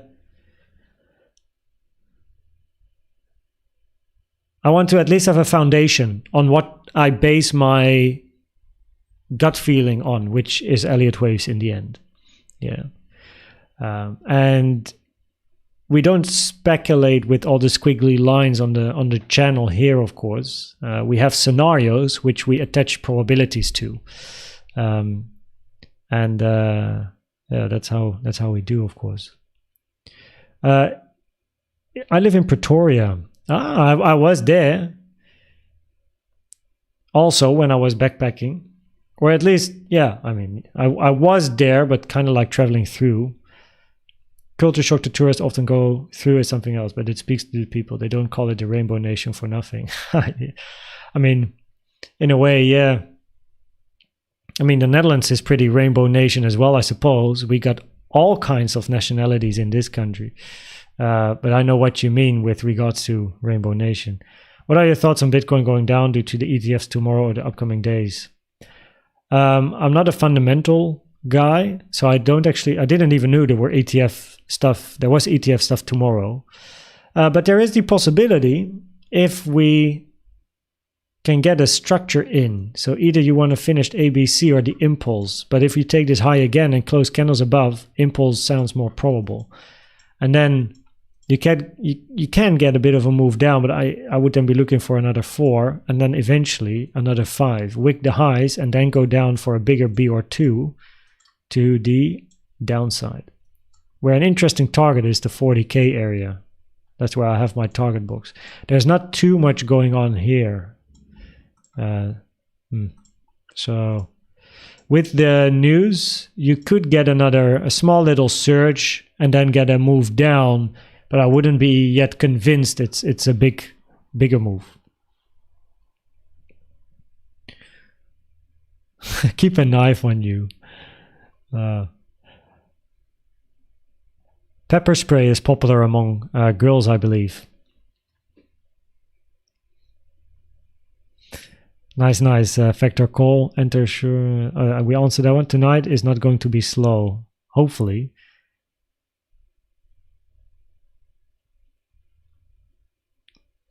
I already said probably 30 minutes ago I actually got to go, but I'm still here. Yeah, 20 minutes ago. Gotta go.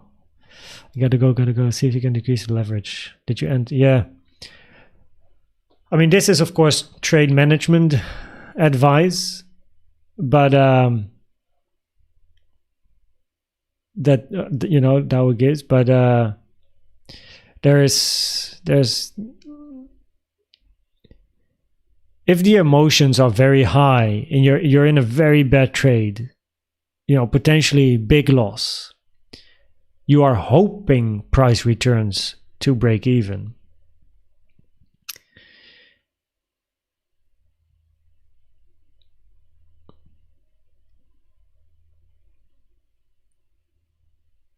The problem is the problem started before entering the trade. So it's very difficult to recommend anything while you're in a big loss, because that's not the problem. The problem is not the losing position. The problem was the entering the position. That's where the lesson is. Now, what to do with the big losing position? Look, if it was me when I started trading, I did the same. I hoped it would come back. But now, after all the experience, first of all, it doesn't happen anymore because I have very strict management rules and stop loss and everything. So I avoid that. But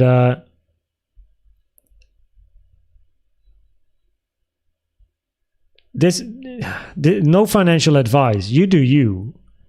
But I personally, if I would not be able to sleep and I'm mega emotional, close the thing, learn your lesson, take the loss. You made a big mistake. You learn from your mistake, never do it again.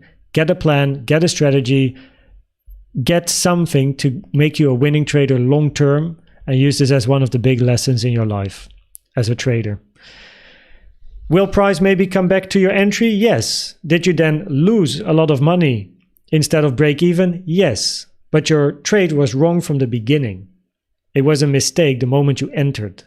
Because either you didn't have a stop loss, you didn't have a plan, didn't have a strategy, and it's of course maybe not really what you per se want to hear, but the problem was the start, not where you're in now. It's the position you're in now is of course the problem is magnified because you're in a loss, and there's never really a good answer because I am not in your position. I have experience in your position, but yeah, I would take it on the chin and learn all the lessons. And if it goes back to break even, too bad. I lost money instead of getting out break even. Maybe lost a lot of money, but hopefully it will teach you a lesson. And if you stay in the trade, then we all hope for you. You will be able to get out with a smaller loss or break even.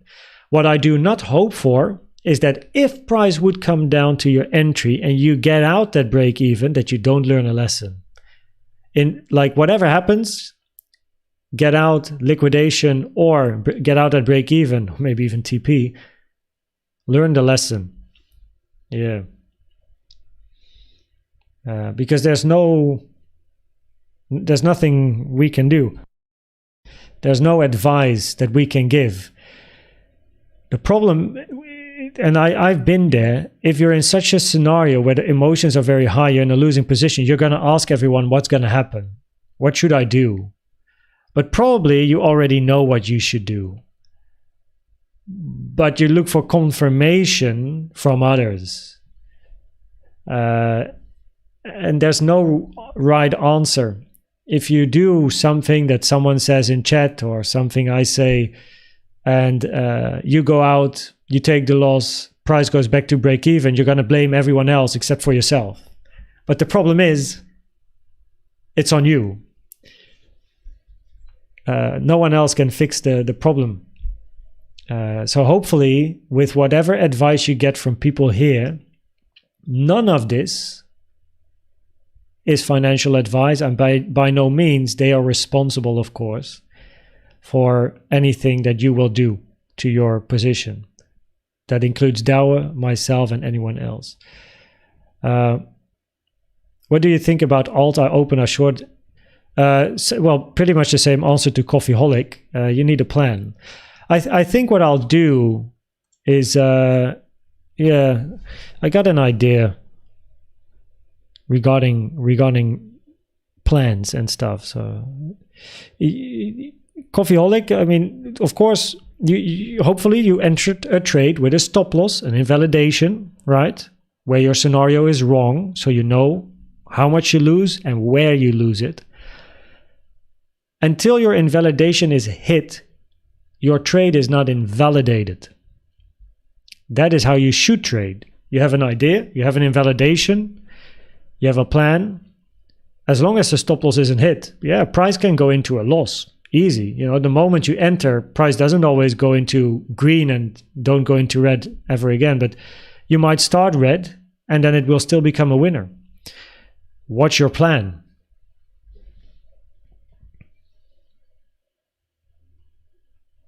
So, yeah, all good, Factor. Next move of Bitcoin will be to 44K. Yeah, we'll see. It's still ranging here.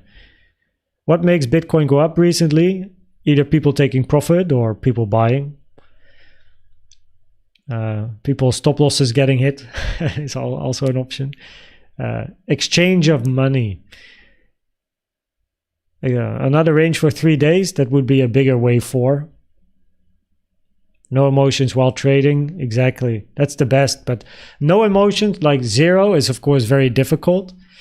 It's mainly having as little like emotions as possible, but also work on your emotions. Do I have the book here?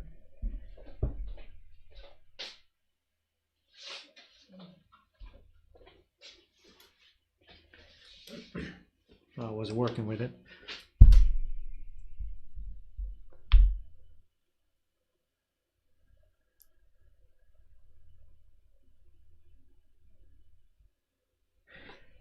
That's all you need to know.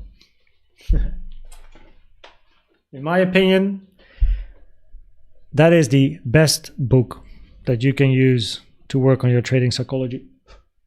Trading in the Zone is absolutely nothing compared to that book, in my opinion.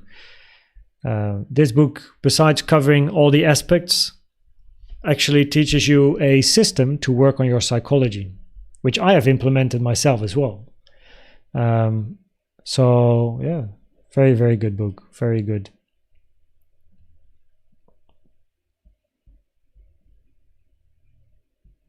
Pleasure, Sweet Hero Mining. Welcome as well, by the way. I think you know. I think so too. Redline Venom. My favorite way on this run. Watch. I'll be watching. Can you explain how you look at CVD to confirm?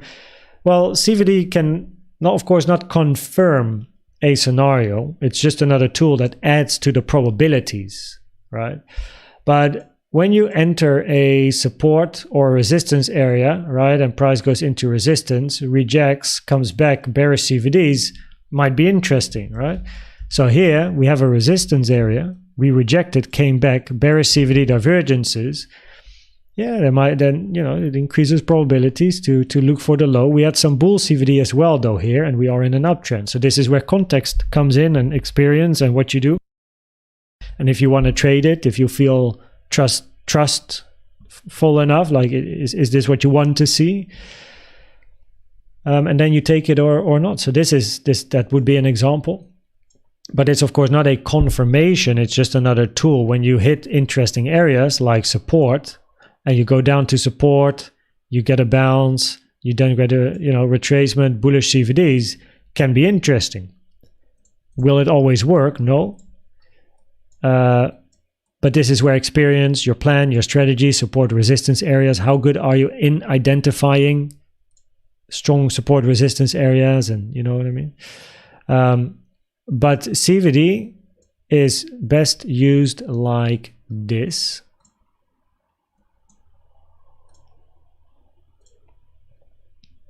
The one pager, this one, you can find in Discord. That's where I got it from just now, right? It's in Discord, good to know channel. Check that one out. And yeah, it's just a one pager PDF. This will give you more info, but also on my channel, I have a YouTube video, which is called CVD beginner guide, and then some other stuff in the title. So if you go to my videos on the channel and you look for CVD, you will find it. It will explain everything. What method? This is Elliott Waves that we use on the channel here. 5 more likes to 100. Mark, keeping an eye on it. So far, we had 1,406 views. I just don't know if these are unique or not. Probably not. I can't imagine these are unique views. I think it's just if the same people might come in and go. So that's why it's 1410 now. But 1,410, yeah, views, that is. Better way to start with a plan, yeah, but we all start here doing this without. Yes, that's correct. But that is why we're here as well, to answer the problem, because we've been there. So this is why I mentioned also my experience, what I would do, but eventually we need a plan.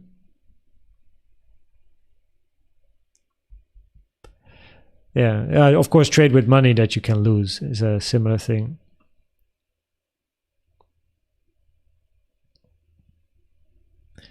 The only successful plan is not having a plan.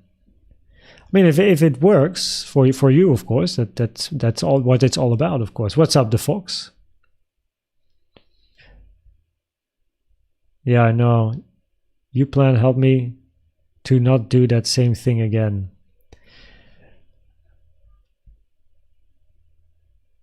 Also having a clear plan, yeah, it avoids similar problems. If you have if eventually, like in the beginning, we all have the questions, right? When we started, we all have the question of where does price go?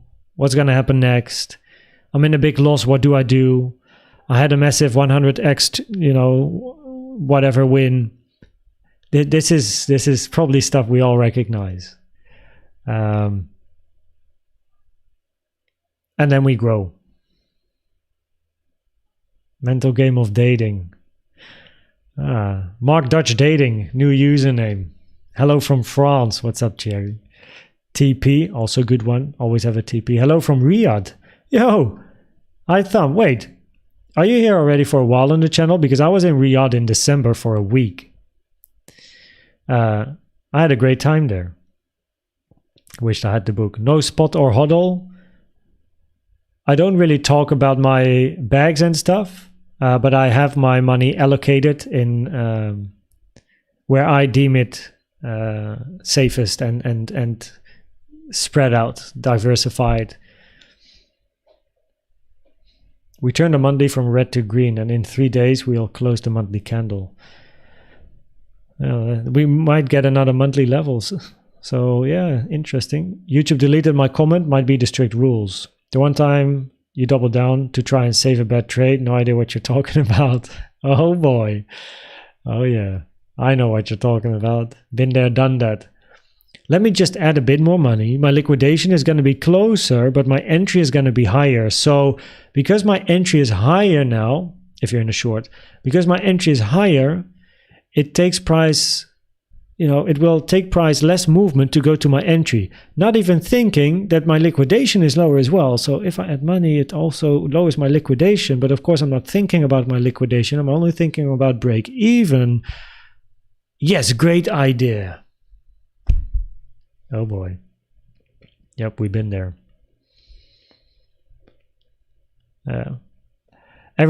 Probably most traders have started that way. They started very simple, making the trading mistakes. The big question is, do you survive? If you're new, do you survive your first year? Right. So are you still here?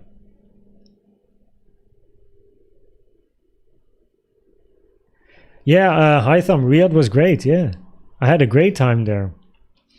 So it was for the Global Esports Games. It was a world championship in different titles. And Prince Faisal bin Bandar bin Sultan Al Said, president of the Saudi Arabian Esports Federation, and also of the International Esports Federation, invited us there. It was a great time. How to determine that this is a wave A or 1? We don't know. So it's a good question, but we will only, probabilities only increase or decrease for an A or 1, depending on the length in time and potentially structure of a B2, and then your C. That's the one that's most important. The C, and then even more important is the range after your C or 3. Do you get a 4 or do you hit the 618? So it's very difficult to know if it's an A or 1, but in the bigger context, so right, let me remove this, clean it up. So in the bigger context here, right, probabilities are higher for still a movement to the downside, which means probabilities in the bullish micro scenario here are higher for an ABC instead of a 1, 2, 3. So the probabilities are already higher in this scenario for than an ABC, just because of the context on the higher time frame.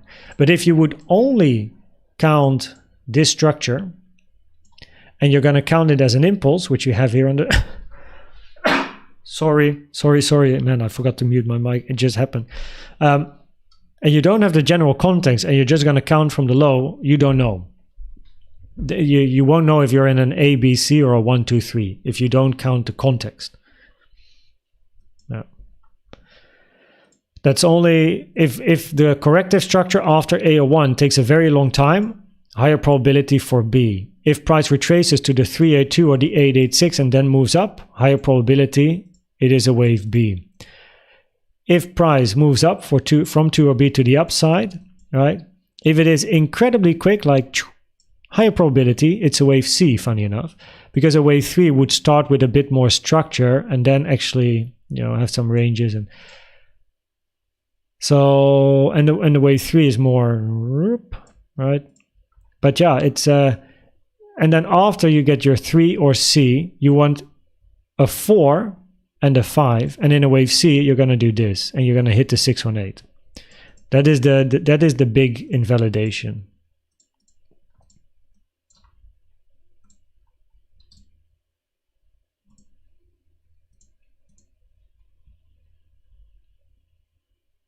Those dating days are long gone. Same here, I guess. I'm gonna marry in March.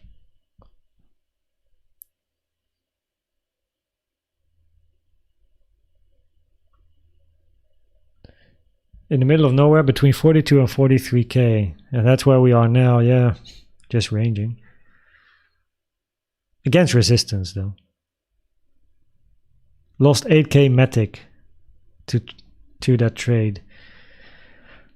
Biggest lesson I've ever learned. Yeah. And then the lesson only comes after. Like first you're like shit and you want a revenge trade or whatnot if you still have money left. And then only later you get to your senses and be like, oh yeah, this is why I made the mistake. Yeah. Elon Musk ruined my life. Uh-oh. And never trade while driving. That's a good one as well. A very shallow B. No, like if A would be in, this is impossible to be a B. This is way too shallow. Yeah. If you're going to be looking for a B, this is way too shallow. So if you're looking for a three-wave structure up, then yes, then this is your B.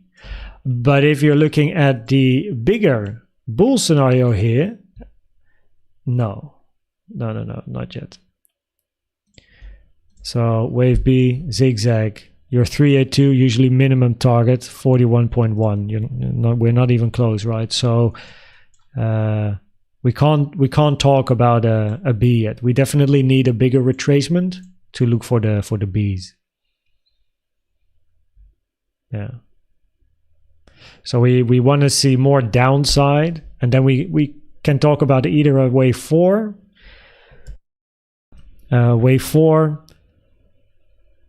or B. Yes. So either you're in a wave 4, your ABC to the upside is finished, and you correct the ABC. Yeah. Make sure you apply your stop loss. I know, right?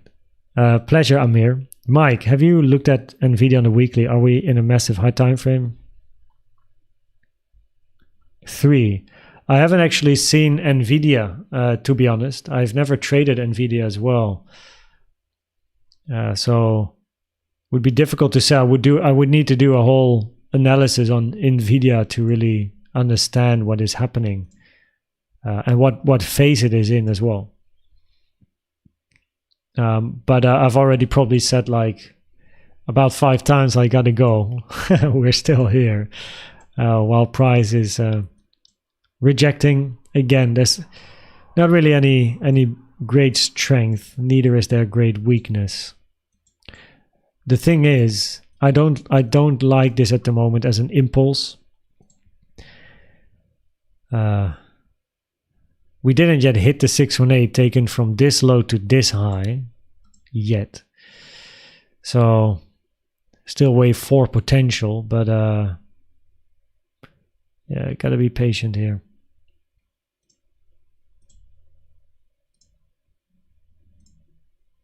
Yeah, 41.1 important. Okay, I think I'm gonna do some other stuff.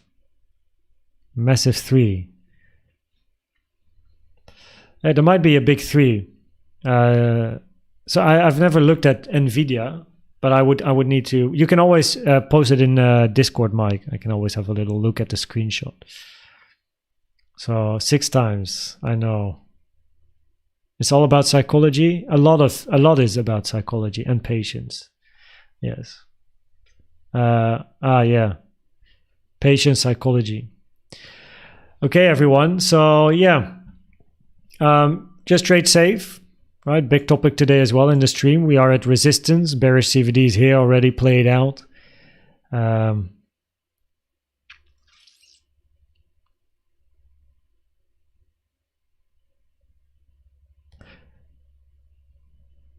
It's very difficult to say if we're in an impulsive structure or not. I can't deny I don't really like this structure as an impulse ending here, and then a 1 2 1 2 3 4 5. The volume is in the high, but we're just ranging like nothing is happening. We don't have any info. Bearish CVD played out. There's no bull CVD. There's no bear CVD anymore. It's just yeah. So the probabilities that I mentioned earlier remain the same for everyone watching the beginning, which is this.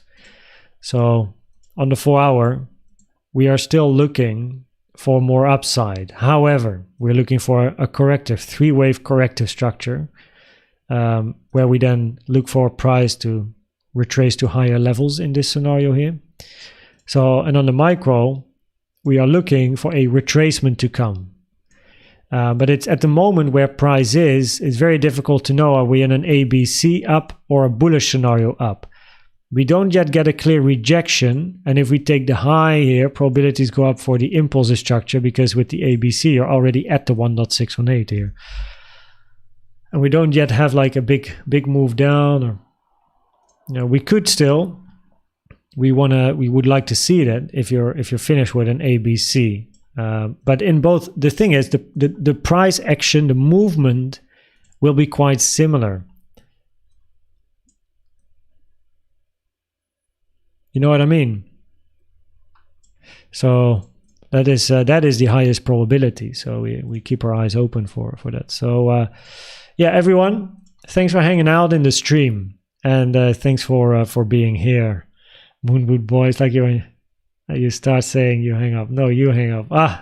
The beautiful love stories. I just do this. Ta-da! No, I'm in the screen, not the chart anymore.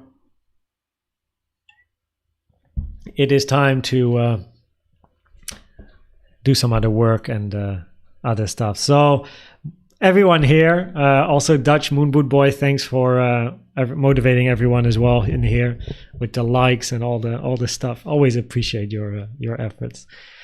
I will definitely keep that in mind.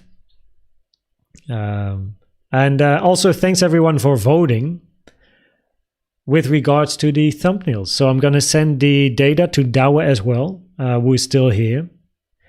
And he says we have bullish divs locally on the 15. Yeah, we do have a little bit. Little bit on yellow here. Yes, that is correct. Just popped in. But I gotta go because else we're gonna be here again. So I'm gonna Douwe send that the stuff to you, and but I'll do that later. But I first want to go down and to my fiance. So okay, it's time to move. Thanks everyone. We will so tonight 7 p.m. Central European time, cycle macro high time frame update. Not too much has changed because things take time on those time frames. So yeah, but that is the typical Sunday night video. So I'm gonna make one, and you can check that one out. And then 7 a.m. tomorrow, Central European time, 7 to 8, there will be a new local update. So let's see what happens tonight. Sometimes Sunday to Monday night can be very impulsive. So okay, everyone here, thanks for hanging out. I'm gonna hang up now. Cheers.